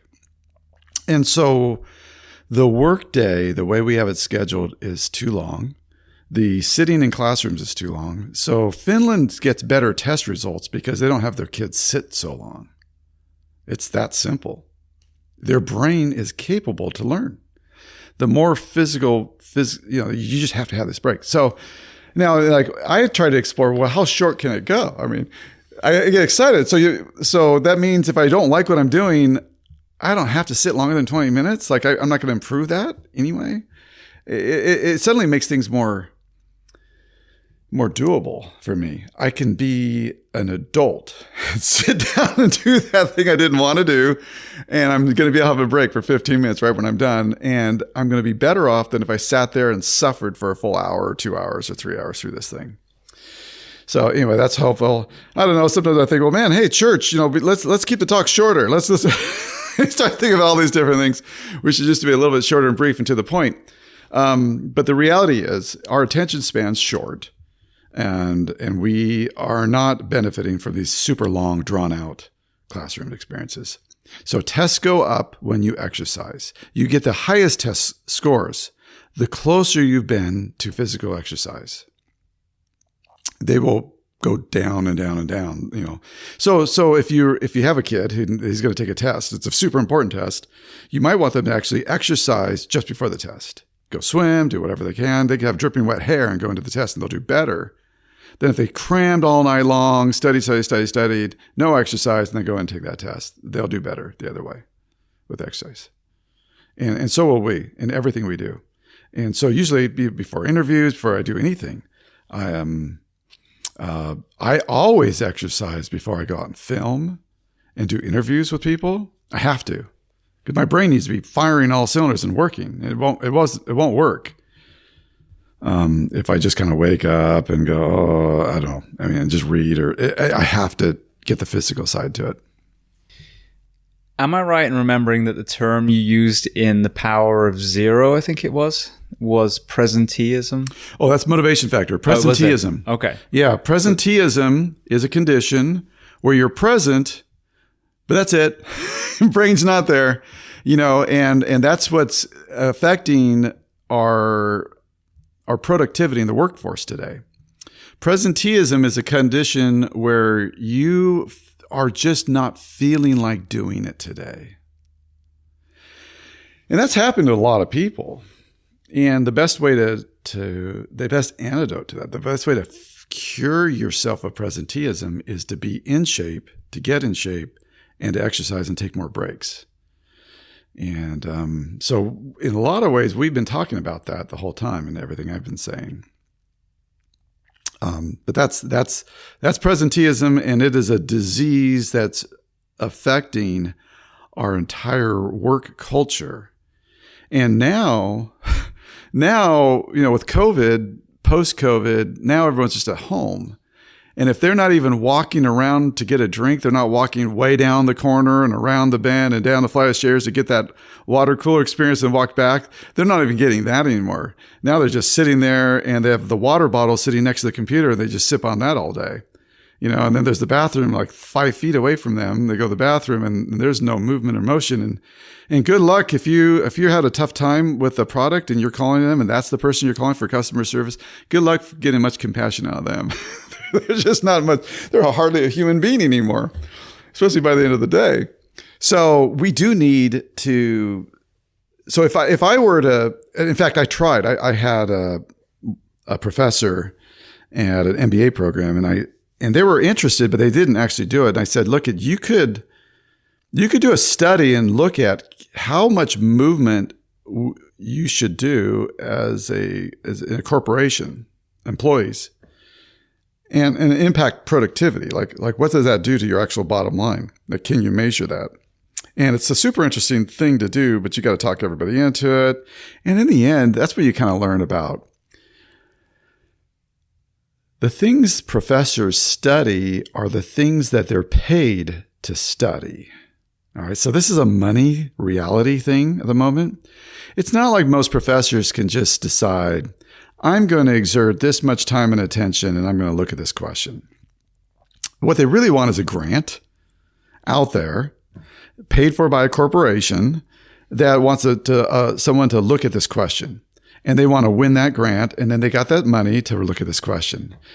And that's most of what's being looked at in America today. So the things that we're talking about, nobody cares. There's no one paying for this.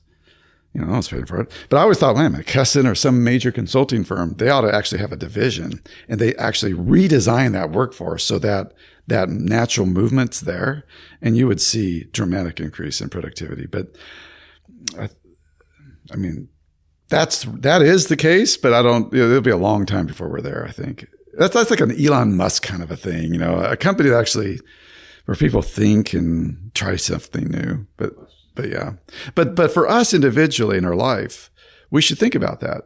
Where are you productive? And if you're not that productive, can you just make a slight modification in your schedule?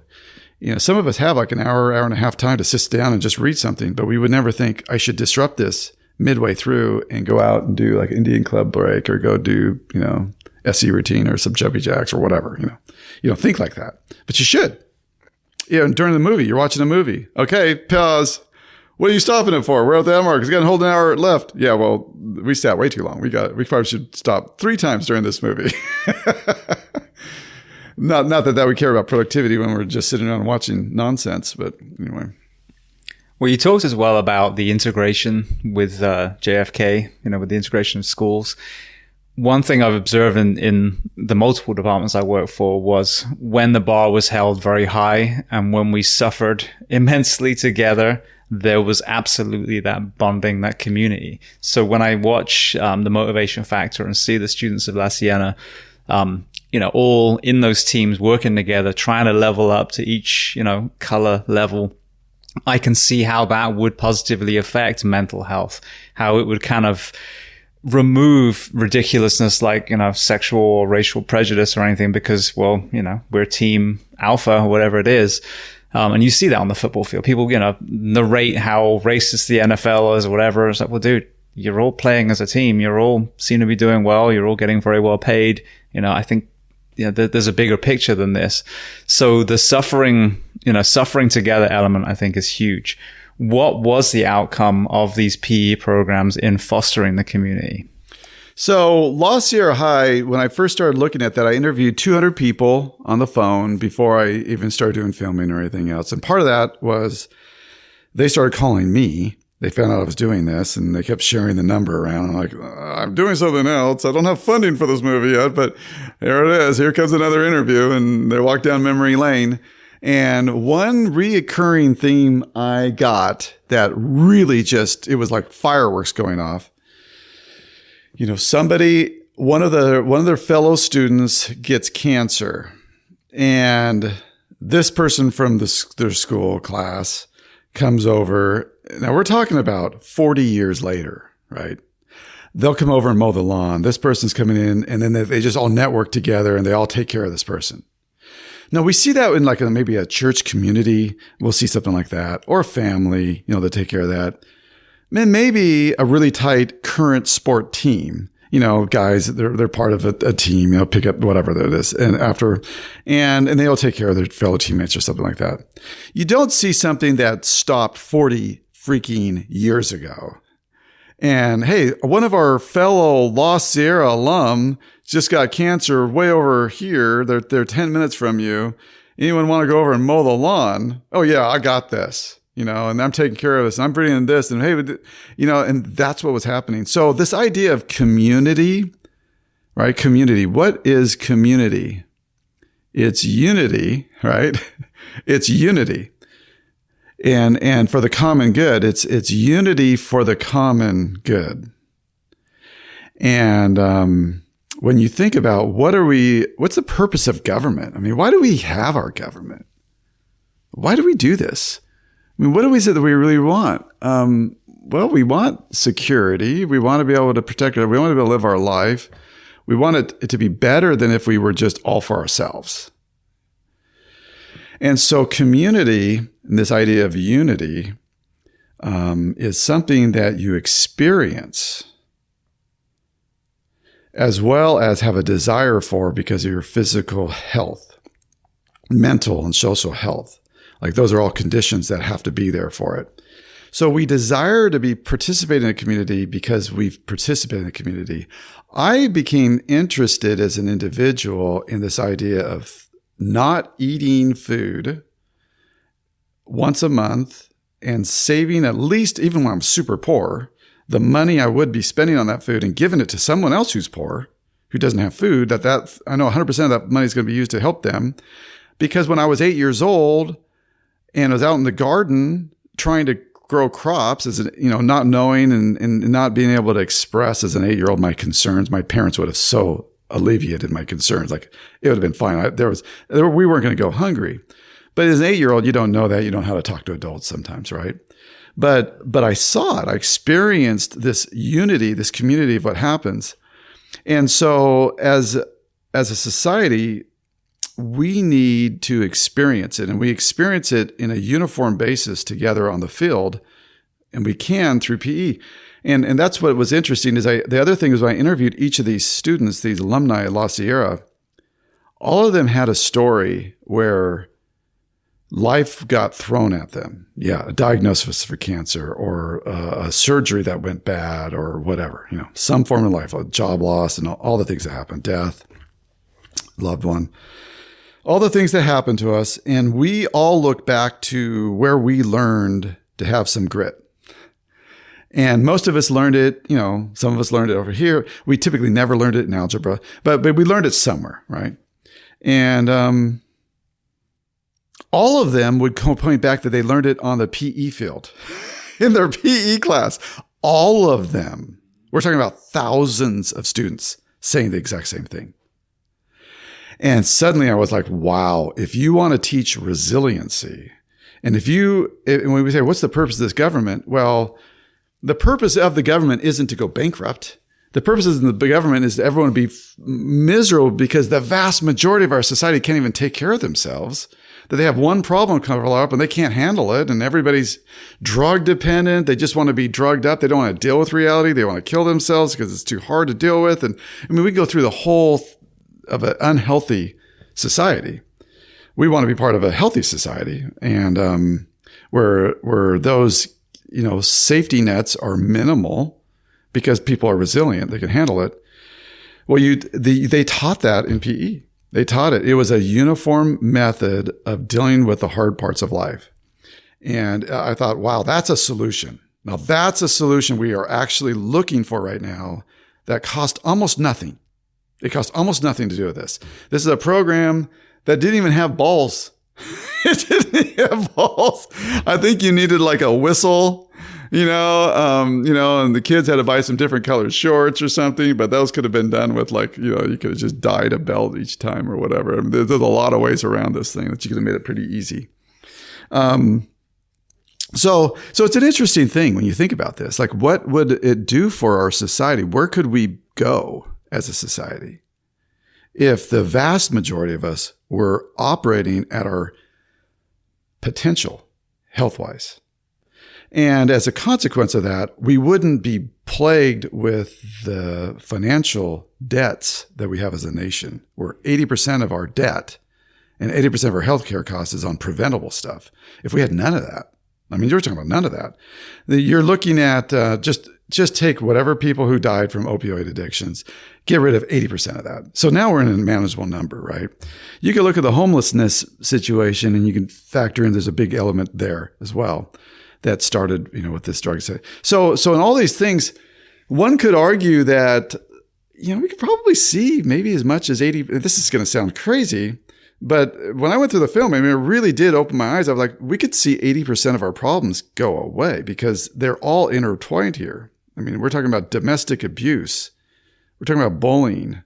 We're talking about, the suicides. We're talking about the drug dependencies. We're talking about the people who just don't believe themselves and they give up. So they go to a life of crime. How important is it that you believe in yourself? How important is that in reality?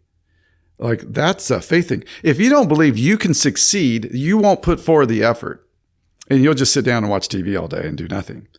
And then you're going to be a problem, a statistic, a problem, a burden, whatever on our society. Somehow we have to pay for you. And that's a lot of people that are falling in that camp right now, the way we're doing it. And then when the government with COVID, they were handing out paychecks, to everybody. Like, even I got one for my business. Whatever those PPP loans were, everybody was, because we couldn't work. My income stopped, other than the film stuff, but my income for a whole year. And you're sitting there going, I don't want paychecks. I want to be able to just do my thing. Like, I hated that. And then you start getting these great checks. Like, oh, there's a big check. And you sit there, whoa. I wonder if they're going to do that again. Whoa, you're like, slap yourself around. Well, what am I thinking? No. No, I've become dependent on our government again. There's this story, and I always like to tell this story, and you can delete this later. But no, everything's staying. Okay, so Ken Burns does a documentary. Ken Burns is like all of us documentary film makers always, none of us think that we're better than Ken Burns, because we're not. Ken Burns makes amazing documentaries. He made a documentary called National Parks. He makes these great historic documentaries. He made one on the national parks. And in one of and there are a series usually, and in one of them, he looked at Yosemite and looked at the bears problem that exists. Everybody knows that these national parks, especially like Yellowstone and Yosemite, have a problem with their bears. It's a problem that still exists to this day. And it's so bad that if you go in and you have an ice chest, you leave it out, and you leave it unattended, they'll fine you $1,000, $1,000 or more, sometimes $2,000 for leaving your ice chest out. You're like, wow, it's kind of a lot. I mean, and it's funny because you go to my neighborhood. We've had a black bear in my backyard one time. Not while we lived here, but the previous owner. There's black bears all over Florida, but you don't have them going through people's garbages and all this problem. But you go to the national parks, man, they're all over the place having problems. Well, why are the bears in the national parks such a problem, but they're not here where the people live? And yet they're here. Why? It's the same freaking animal. So everyone should think about this for a minute. Why is there a problem? Well, Ken Burns documents the problem. What happened? So in the 60s, somebody, it wasn't a good idea, got an idea to put bleachers around the dumpsters, put all the dumpsters together around dinner time at night, a little after dinner, right when the bears are going to want to go out and eat, and open the dumpsters up and let the bears come in and start eating and fighting over the food in the dumpsters. And they had bleachers around for the campers that night to come sit and watch and laugh, and they would eat popcorn, and they thought it was great. Till somebody coming through, one of the rangers, probably one of those guys without the personality, decided, I don't think this is a very good idea. Should we be doing this? This doesn't seem like a good idea. So they decided to stop doing it. Well, the next night, those bears come down to eat. Well, the humans are now the source of food. They hadn't been a source of food forever. It hadn't been the source of food. You go back as far as you go, they've never been the source of food. But hey, for the last 4 or 5 years, every night, they're the source of food. And so the mom's coming in with the cubs. They're all, hey, where's the food? So they just meandered into the campgrounds. Oh, here's the food. They put the food over here. And they grabbed the food. And they're trying to chase them out. Okay, you got to fight for the food a little bit here and there. And then they had to haze them a little bit. They tried different things. It took a long time for them to start doing that. But the problem is the cubs were learning from the mom bear that the humans are the source of food. Well, that's still today. I went backpacking, and there was a cinnamon bear that was bigger than our Toyota Corolla. I remember at that time when I was backpacking, I was like, that's the biggest bear I've ever seen. And it was coming in camp. It was looking for food. And we were backpacking. We were in the backpackers camp up below Half Dome. Those who climbed that know exactly what I'm talking about. And it's a cinnamon bear. It has a name, and it comes by every night. It's a big bear. It gets a lot of food. So what happens is, and then they were having cubs that would swat people going by them with backpacks. They would just swat it open because sometimes out would come out candy or food right out of the backpack. So it's a problem. In 2020, it was 1960 when they created this problem. They only did it for a few years and then they stopped. It's still a problem today. They can't stop it. Once you wire your brain that this is the source for your immediate fix on your drug chemical, or this is the source for those paychecks, you do such a disservice whether you do it for animals or humans. We are all that way. And the best thing that we could do is instill in people and demonstrate, have them achieve levels of physical stuff that's hard for them and achieve it that they didn't even think themselves that they could do. But you showed them, you gave them goals, they followed it, they achieved it. Wow. Now they suddenly can believe in themselves. They may not have been taught, they may not have come from a family that ever would have been taught that, but now they believe in it. And it doesn't matter. We were looking at Prescott PE. I was interviewing kids that are in the movie that were living in their car with their mom. That's where they lived. And they had no problems with bullying. They'd had problems with bullying before, school, but not at Prescott. They totally believed in themselves. I've followed these kids since. Every one of those kids in that film are super successful kids.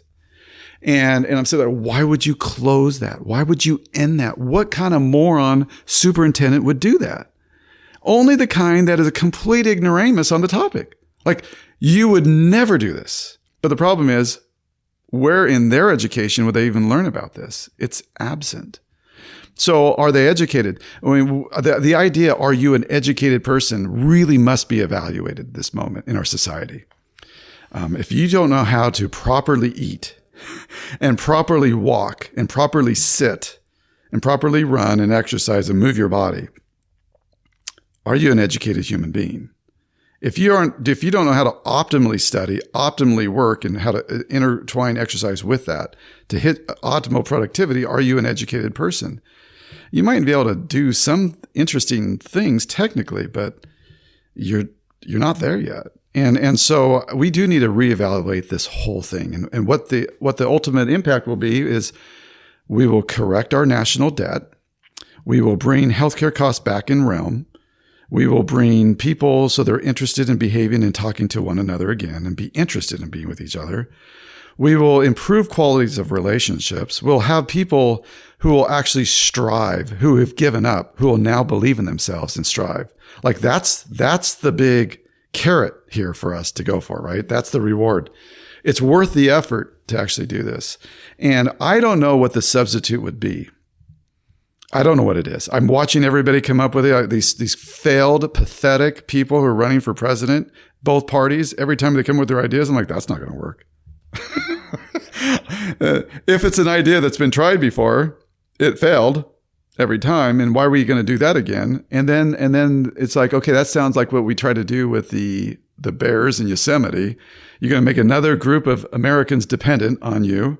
Great idea. That has never worked. Like, how has that worked with any group so far that we've made dependent? It has not helped them. Instead, you've got to actually, how do you go the other route? We need to help people realize that they can do it. And you give them people, a nice little things to enable them, help them succeed. But you don't just hand it out. Well, based on that, so The Power of Zero is another documentary that you made, a really, really, fascinating kind of view into the fact that the money's going to run out at some point. And as you said, the baby boomer generation. Yeah, that was back in 2018 when the national debt in that film was approaching 20 trillion, and we're now just past 30. Yeah, and you predicted that. I didn't predict it that fast, though. To be honest with you, nobody did in that movie. Like, it's kind of scary. It's getting way worse, way faster. Well, and it goes back to, so with you talking about the health, I mean, again, our perspective, my career, I got to see the ripple effect of the ill health, the ripple effect of the mental health crisis, whether it was overdose, whether it was violence, all these things. And what you talked about in the motivation factor specifically is a resolution for so many problems. Community. I mean, you said the left and the right, I've talked about this all the time. I can't stand either of them. These leaders were asked to lead and, we realized, okay, neither of you can. We get it now. And that's a big surprise anyway. But, and we need real leaders. We need a system that creates real leaders. But there's very little sense of community. This division was so easy. Like you said, even the paychecks, one of my previous guests made a good point. There's a lot of people that hate their jobs. The moment this came around, they were like, I will gladly stay at home. I don't want to be at work. I hate my boss. I hate what I do, but so what they did at last year, is it La Sierra, isn't it? La Sienna. Last year. I think I might have said La Sienna before.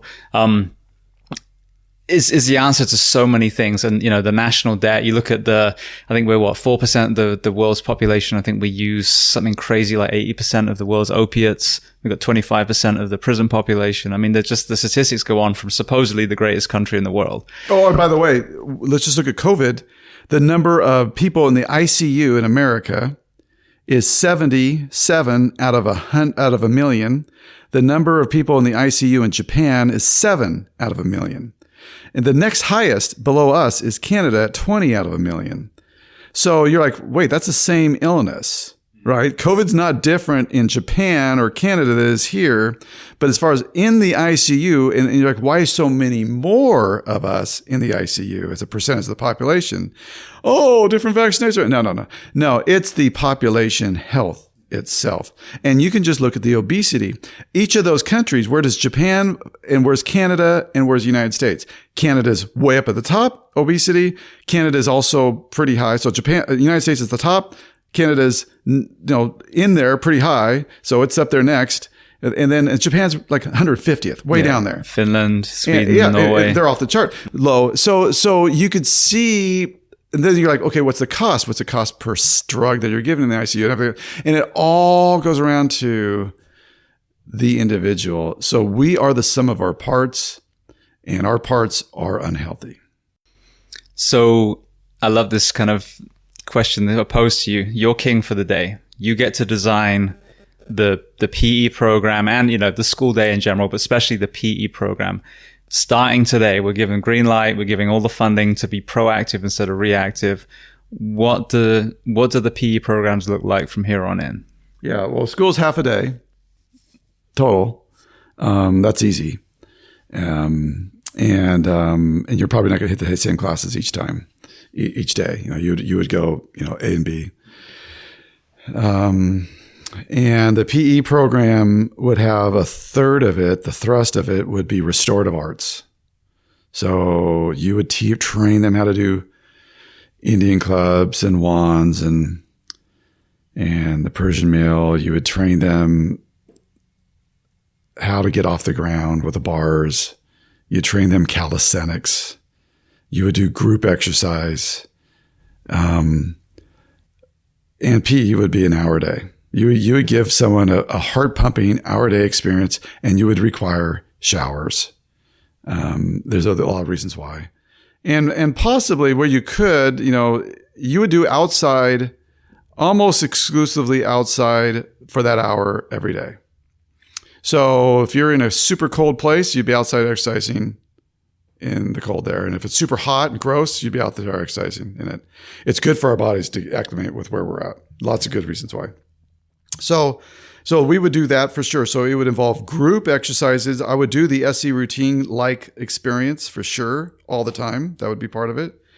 I don't care if there's one ball or sport involved at all in PE. I would also incorporate with it basic nutrition. I would train them how to eat, what they eat. I would train them how to pair foods together. This is something no one talks about. I would train what alkaline food is and acidic foods are and encourage them to get to like 78 to 80% alkaline and 20% acidic.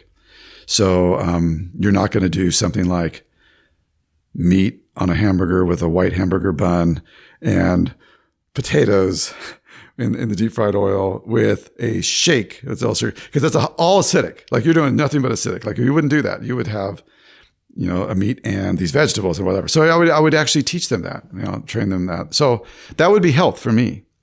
And that would also involve the postural science, postural correction. I would redesign completely all the desks.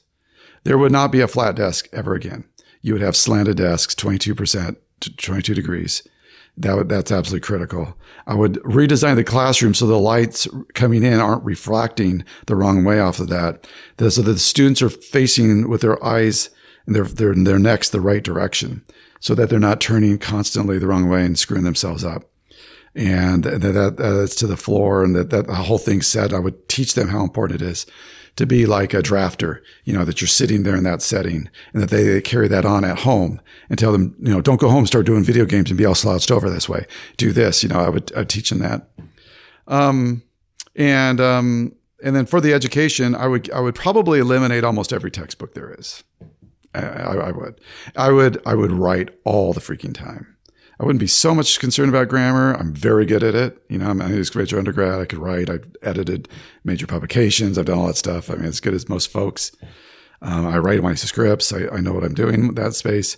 But I do know that I don't think too much about prepositions, this dingly modifier. Okay, I don't mind learning that. There's times to learn this, but kindergarten's not one. And in our schools, in our freaking schools right now, kindergarten here, they're teaching prepositions and all that stuff to kindergartners. These guys are they don't know what they're doing. They so don't know what they're doing right now. So I would do a lot of writing of expression, learn how to really write and write a lot, really flesh through it. Handwriting, I would teach handwriting. I would not let them type it. I would have them handwrite it because you need the neurofeedback and you need the fine motor skills of the hand. Like you have to do that. We're losing that and it needs to come back. And if anyone's listening right now and you haven't done this for a while, get like the Remarkable 2-pad or something like that and start writing. Start writing a lot. Like as you'll see what starts coming back to your life. So I would have them read from the best.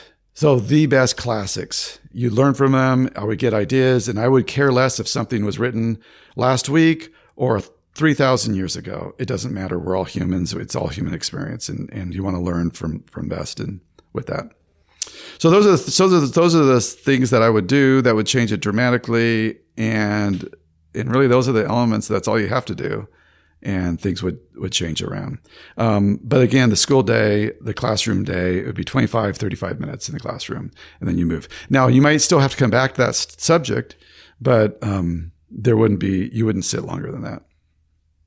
If you chose to do a traditional school, setting, as opposed to more of a doing that once or twice a week, and then you're in a mentor-based situation or whatever, which I think's actually still superior. I really am a fan of teams and people interacting with others and doing that together, but doing that right so that you don't just have them flounder and hate working with others, so that because it doesn't work because this person's not trying all this stuff. There should be a lot of thought and work into that so that that's a good experience. And they experience the value of, hey, we pulled this together and look what we just accomplished. Like this was really impressive. When I do movies, I can't do, although you see my name everywhere, it looks like I did all of this stuff. It's impossible to make a movie by yourself. Some of these movies, it looks like a city there. There's so many people and every movie is really its own company that you're creating. It's its own. You're bringing all these people together, you're finding these experts, and you're getting feedback from everyone. You're putting something special together. That is a skill that once you experience and go, you know what, it's better together than it is by myself. That realization is helpful so that we are interested in community and doing this right. Like I can be better off part of a community. And we need to experience that again. We really do.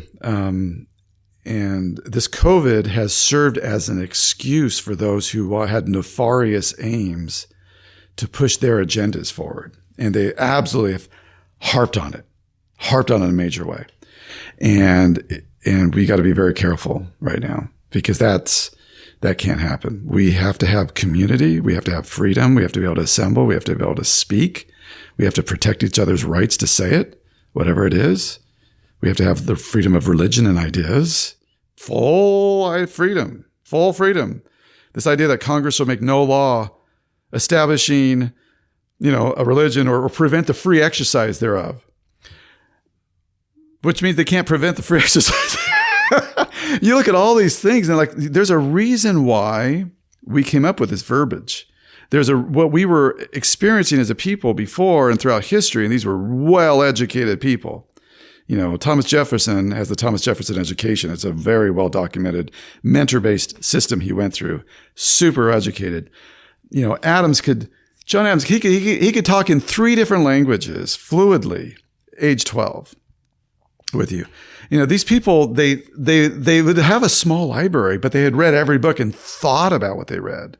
There's no thought in what we're doing right now. It's like we somehow want to say, just because you heard it, a fact, we got the fact into you and you can regurgitate it, that now you're a thinking person. I graduated from college. I'm educated. I could think.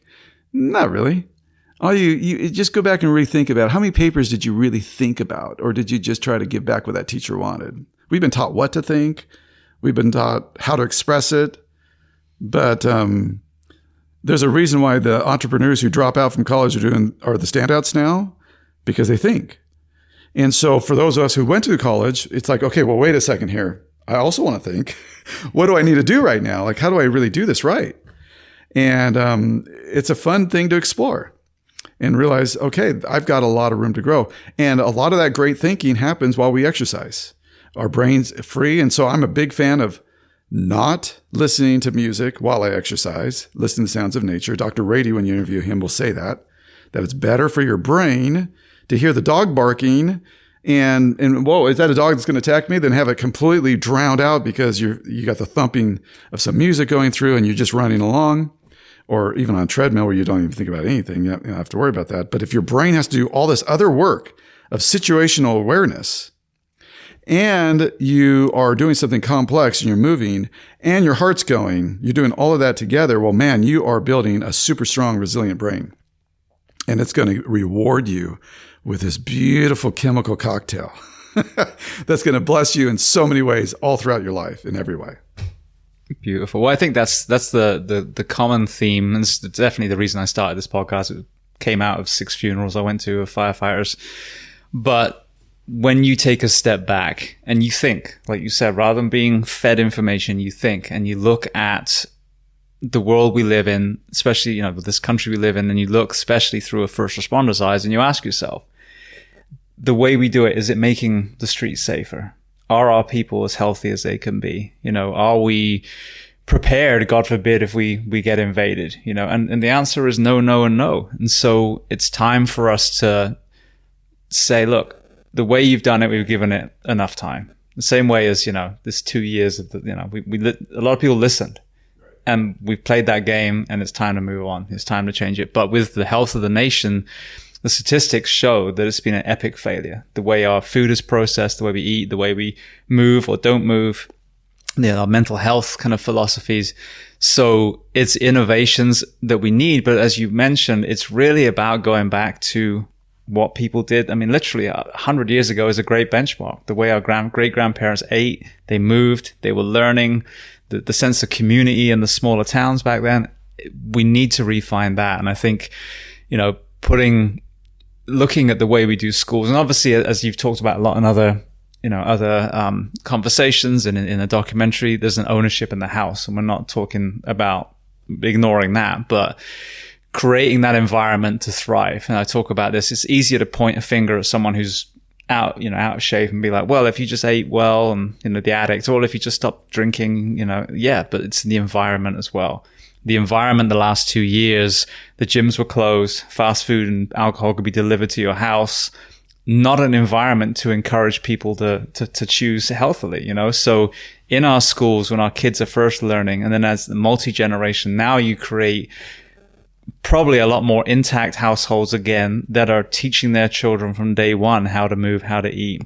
We have to start today because, as you know, as you touched on, the only contributing factor that differentiated countries with this COVID epidemic was the underlying health of the nation. And if this isn't the biggest fucking red flag, then Absolutely. I don't know what is. Absolutely. You're absolutely right there. If I were going to try to destroy a society, like what would I do to really just destroy that society? Because it's hard. You know, if we were all physically healthy and everything's rocking and rolling, how could China come and take over the United States with 300 million people armed, right? You look at how well no one's taken over Afghanistan, ever. You can't take over an armed people who's healthy. You just can't do it. They have to give up. How do you get someone to give up? Because ultimately you still can't just take over. Well, one thing I would do is I would make it so they can't meet together anymore and have that interaction, right? There's no more community. I would make it so they're sitting around and they're just, you know, mentally not healthy by no physical movement anymore, right? I would definitely cover up the mask so that everyone's depersonalized. I would serve them junk food nonstop. Right? I would serve them chemically, you know, mind-stimulating drugs. I would entertain them with absolutely nothing nonstop so that they just sit around and just like, you know, you're like a little, I'm watching this TV. Ooh, it's a pretty ball. It's a pretty whatever. Oh, look at this. And hey, that's interesting. And someone's invading from another planet in this movie. There's an idea that I've never heard of before. You know, it would be nonstop. I would the same old thing, entertain them. And then lots of options like that. When you start going through this, it's pretty spooky because what we are actually doing in our society is exactly what you would do to destroy the society. I would financially task it to the point, and I would just start printing money and sending so much out there that it's just mind-blowing per person what it would take. Do you realize right now, we talked about Power of Zero. And by the way, I make financial films and I make health films, and they're just an A and B of the same coin. That's all those are. People, when you really look at this, you'll see it. But the Committee for Responsible Budget back in 2015 looked at the question, can we solve our national deficit? The deficit. So there's the debt that we have, and then there's the deficit, what we're missing. Can we solve that by taxing rich people? So they looked at people who make $400,000 or more. Let's tax them. What would we need to tax them at? And they realized that they figured it all out, and you'd have to tax those individuals at 110% of all their money, 110% per year. Go to LeBron James and say, "Hey, I want to take 110% of your money." So not just all that you made this year, but 10% more than that. You have to it's going to cost you. He's going to say, that sounds like something else from way back in the past, right? That sounds like slavery, but worse. That's like worse than slavery. I got to pay to be a slave. Right, I'm paying to be a slave. That's not going to work for me. And so then they're like, okay, that won't work. Let's drop it down to those making $250,000 or more. And they found that, okay, we're only down to 92% gross tax. That doesn't work if you live in the state of California with, you know, those people at that economic bracket are paying maybe 8-10% state tax, right? So that won't work. So then they looked at, okay, 150,000 married, 150,000 filing joint. So basically people are making 150,000 a year as well as those who are filing joint, 150,000 a year. So a lot of people now, we're in a lot of people. You would have to tax them at a rate of 82%. 82%. This doesn't include your state tax in order to be balanced 10 years later in our national debt. This was the year 2015. This was before COVID. This was before the Trump tax cuts, before all of that. Then, back when the national debt was about 16 trillion, not 30. So then like, well, what are we going to do if we just can tax everybody? Those guys making McDonald's, the 50% who aren't paying any federal tax, it has to be a 52% tax rate. to solve the then stated deficit. Now we've doubled our debt since then. And with every 1% increase in interest that goes up, which, by the way, we're at an all-time low, but if we raise it 1%, every 1% is an additional $300 billion that we have to come up with in taxes for interest on that year. So if you were to raise it 3, 4 points, 5 points, it's additional trillion of taxes that we don't have. And you go look what we do, you realize we have a little bit of a problem. Okay. It's such a problem that it's impossible to continue the direction we're going. It's why Obama and every president since and before and everybody looking at this question stated this is unsustainable. And then we have new presidential candidates always coming in and they have a new idea. Let's give everyone free college. Let's make healthcare, Medicare for all. Let's do all. No, that's not the solution. What we're talking about is the solution. This is something that actually gets to root cause and strips away the vast majority of it, because we couldn't tax a person who's working minimum wage at McDonald's 52% of their money. I don't think I could handle 52% of my money going away. Yeah. How would that work? I mean, it would be really tough. So, and that's what it had to be in 2015. Today, if they were to do the same thing, I was thinking about doing that and making a documentary on it. When I really looked at those numbers, I realized this is not a film that I should make. It's really, really bad. So instead, we should look at what can we do. And I really want to thank you for this interview, because we've focused on here's what will actually, this is something that really will make a difference. How do we scale it fast? How do we scale it from the rest homes all the way down to the preschools, throughout the corporations, and most importantly, our individual lives? Like, how do we do that? How do we make people love being a healthy person and decide that that's their top value, because it's the driver of everything else? And then the adaptation of it. You have an injury. Well, you still need to do some exercise. Now, you won't be able to exercise that part about it, but what can you do?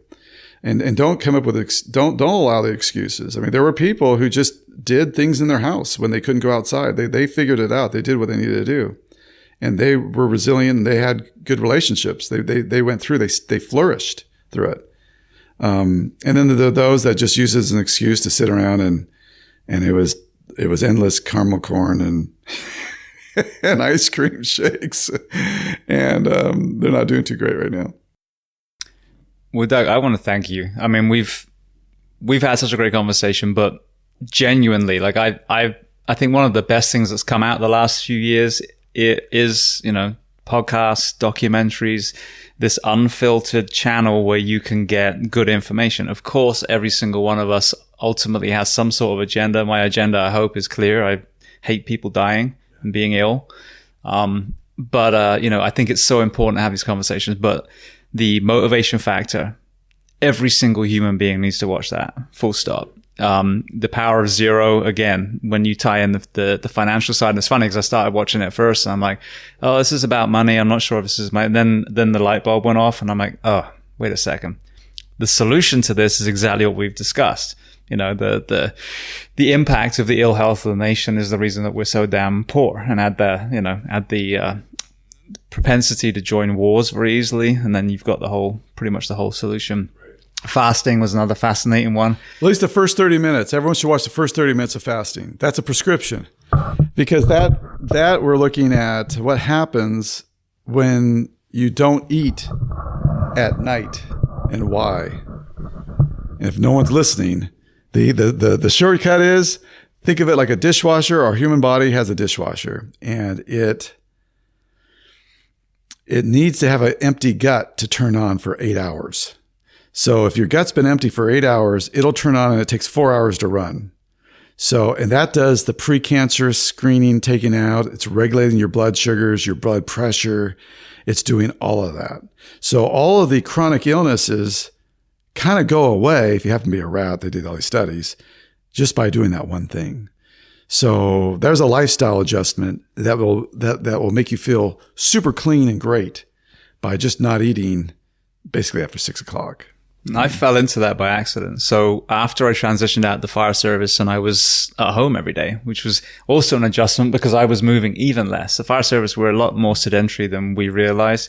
We sit in the vehicles, we sit in the back of the ambulance, we sit doing reports, we sit doing online training, we sit a huge amount. But my day shifted where now, okay, every morning I can go to jiu-jitsu now. I can go to the CrossFit gym at the beginning. So I was coming back at like 11 o'clock and then starting to make food. And by the time I was eating, it was almost 12. And so I was inadvertently having this 12-hour window. And I noticed, A, my workouts were amazing on an empty stomach, and B, I wasn't getting as much bloating and kind of sluggishness. And, I always felt intrinsically like it wasn't good to eat late. I could just feel that in myself. But, so yeah, and you touched on it, even with crappy food in that window, they still saw benefits. So then obviously the answer is, well, eat good food in that window and it makes more sense. And you look kind of evolutionary at it with natural daylight, you're probably not pigging out at 9 o'clock at night in the winter. So, anytime I question something, I'm like, all right, what would we have done 1,000 years ago? Exactly this. Just go backpacking and you'll experience it real fast. Like you get so much daylight, it's all perfect. You're super tired, sun's going down, you've already had dinner, and you're just asleep. Sun goes out, you're asleep. You wake up 4:30 in the morning, about an hour and a half before it's even light. You're moving, and you're not eating until you're done hiking a couple miles or 3, and it's perfect. Like it ends up being perfect. But we're doing that all wrong. A lot of people are eating. They're being told, unfortunately, by personal trainers who don't know better. Make sure you're eating something just before you go to sleep. Protein or whatever drink, and then eat a moment you wake up, eat some food, and then go hit the gym. And you're going to develop prediabetes and hypoglycemic and all kinds of problems by doing that. You got too much going on that liver. That liver does not want to and need to process that much that often. So give it a break. Give it a break. So yeah, so these are fundamental things that I've benefited from tremendously, and not one idea is mine. And that's super important. I have a documentary film. I'm documenting those. I was the number one headhunter tech recruiter in the country, 95. I focused on competitive intelligence. I got my master's in library science there in school. I became very good in intelligence and looking at it. I learned how to track industry experts based on their habits on the internet in the Unix world, pre-World Wide Web. I kind of followed that through afterwards. And so all my films are as I'm identifying. You hear me talk about classics for education, learning from the best people. Well, all that I'm really doing is identifying who really are the people who've demonstrated ideas that are really, something we should look at, and then synthesize those. And that's what the movie is. It's not Doug Orchard. It's not, I don't actually have the high opinion of myself for a lot of good reasons. I mean, I know, you live your own life. You're like, oh, I'm not great. But these people have some really huge contributions. And so like you're trying to be a mouthpiece, to a channel to share those ideas, because those ideas and those individuals don't even have a voice, and they're not ever going to, for what they do. They're focused on what they're after. And, so as we as humans in a community spirit share these ideas with each other, and we say, oh, it's not science. Well, there's different levels of science, right? There's the question too. And what should science even look at? Is there something that's happening that we're seeing a recurrence of, and it appears to be good? And for me, the nexus that's interesting that I make a movie of is where we've shown through history, it's beneficial to maybe thousands and thousands of people, or maybe for thousands of years. And then science has now just discovered, it turns out this is actually really beneficial scientifically.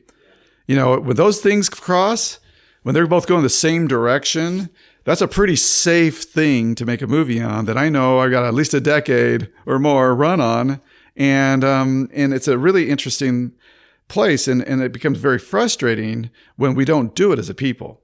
We know everything we've talked about.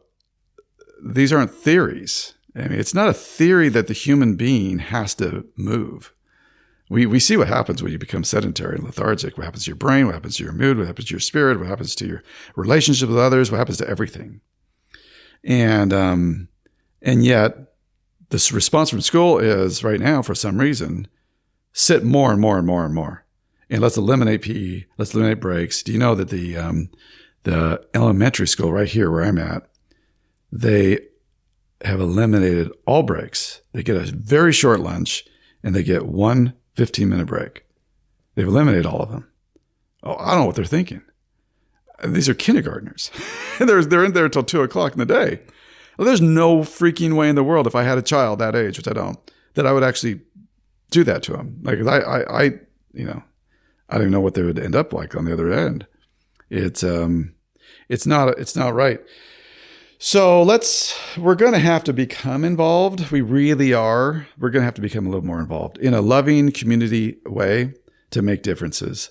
And you're right. The leaders right now, they're a big fail. And I have met with them, a lot of congressmen and everyone else. And I said, well, what drives the discussion? What drives the conversation? What happens behind that curtain? Like Wizard of Oz. What's going on behind that curtain when no one is looking? What's going on back there? And they say the only thing that's discussed is what's been on the news the past 3 nights. That's it.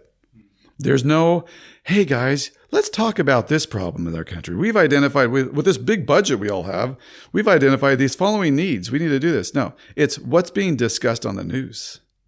And so the news, of course, is corporate, right?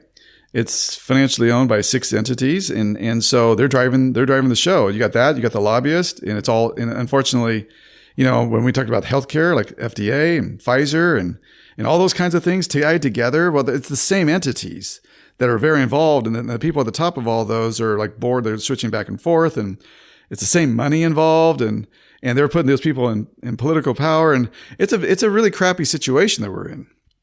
It really is. And so one, we do need to understand and kind of open our eyes at that and just appreciate where we are. 2, support any kind of channel that allows for like what you're doing here, to get a message out. And don't think that you're educated because you watched a major or standardized news. Those are gone now. It's all propaganda. It's all propaganda. It always has been. And it absolutely is today. So just kind of be aware of that. As a filmmaker, for the motivation factor, I sat in with, they had a couple major Hollywood people there as kind of a spiff to have your film at this Hollywood Film Festival. And they had Mel Gibson's, I don't remember the guy's name, but he was Mel Gibson's PR guy for The Passion of Christ. I remember that. He was in there. And he said his advice was, never put in any of your movies something that would be derogatory to the news primary advertising sources. So think about like Big Pharma was the example he used. He goes, Big Pharma represents 70 to 80% of all the advertising money for the news. He says, so don't think that the news is going to cover your film if you are speaking derogatory to them, about them. He wasn't saying, hey, let's be nice to Big Pharma. He was just as speaking as a business to a business filmmaker. So business filmmakers know I can't have that bad stuff about them in my movies. Well, you just muzzled all your major journalistic guys, unless they want to try to create something like the motivation factor, put it out there and not get any major news. Well, who's going to pay for it? How are you going to get anyone to hear about it? And so you're wondering, well, how come this wasn't covered everywhere? You just start going through it and you can figure it out really quickly. And so we have a really difficult task ahead of us that only will be resolved if we individually experience this. And if we do, then we just kind of know. And then we share it and we go to their school boards and we just tell them, no, this has to change. Go to the corporation, this has to change. We put our foot down because it has to change. And I made the movie, just so you know, Passion of Love. There wasn't an economic upside for me. Anybody put in the money, Ron Jones sunk $20K into it. I sunk money into it. We're all negative into it. We did it because we were hoping this would be a flag that could be waved to kind of rekindle this thing and get it going again. So that's why we made this movie. It's my favorite movie. I don't think I'll ever make a movie I love more. And that I think it was more pure in its in its purpose and all involved. They really got pretty dang heartfelt. And there's a lot of people involved in that movie. So it was a great experience. So thank you for allowing me to share a little bit about it. Well, thank you for making it. So for people listening, where can they find the films? And then, where's the best central location online to learn more about you? Well, my site is dougorchard.com, and I do have links to much of my films there. You could also look at if you look me up in IMDb database, that's the movie database. So IMDb, I think it's .com. You could just look me up and you'll see anything I'm linked to. I have made some films that aren't on my site linked to because I was just like a director or whatever. And then for the motivation factor, you could look on iTunes or Amazon or Google Play or Real House. That's the primary place to find that. Fasting, you could look at on Amazon or on Real House or at Gia Network, GIA. That plays free there. It's a subscription model kind of company. It used to be on free on Amazon Prime, but for some reason, they now charge rent. It's not a lot. It's like $2 or something. I can't control what the platforms do with my films once they're up there, by the way. So they just do what they want to do with your movies.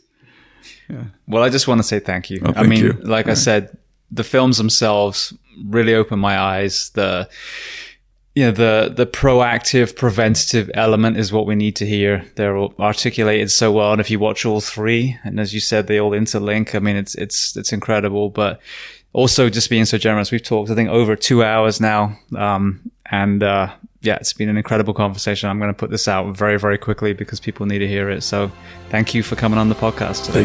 Thank you very much.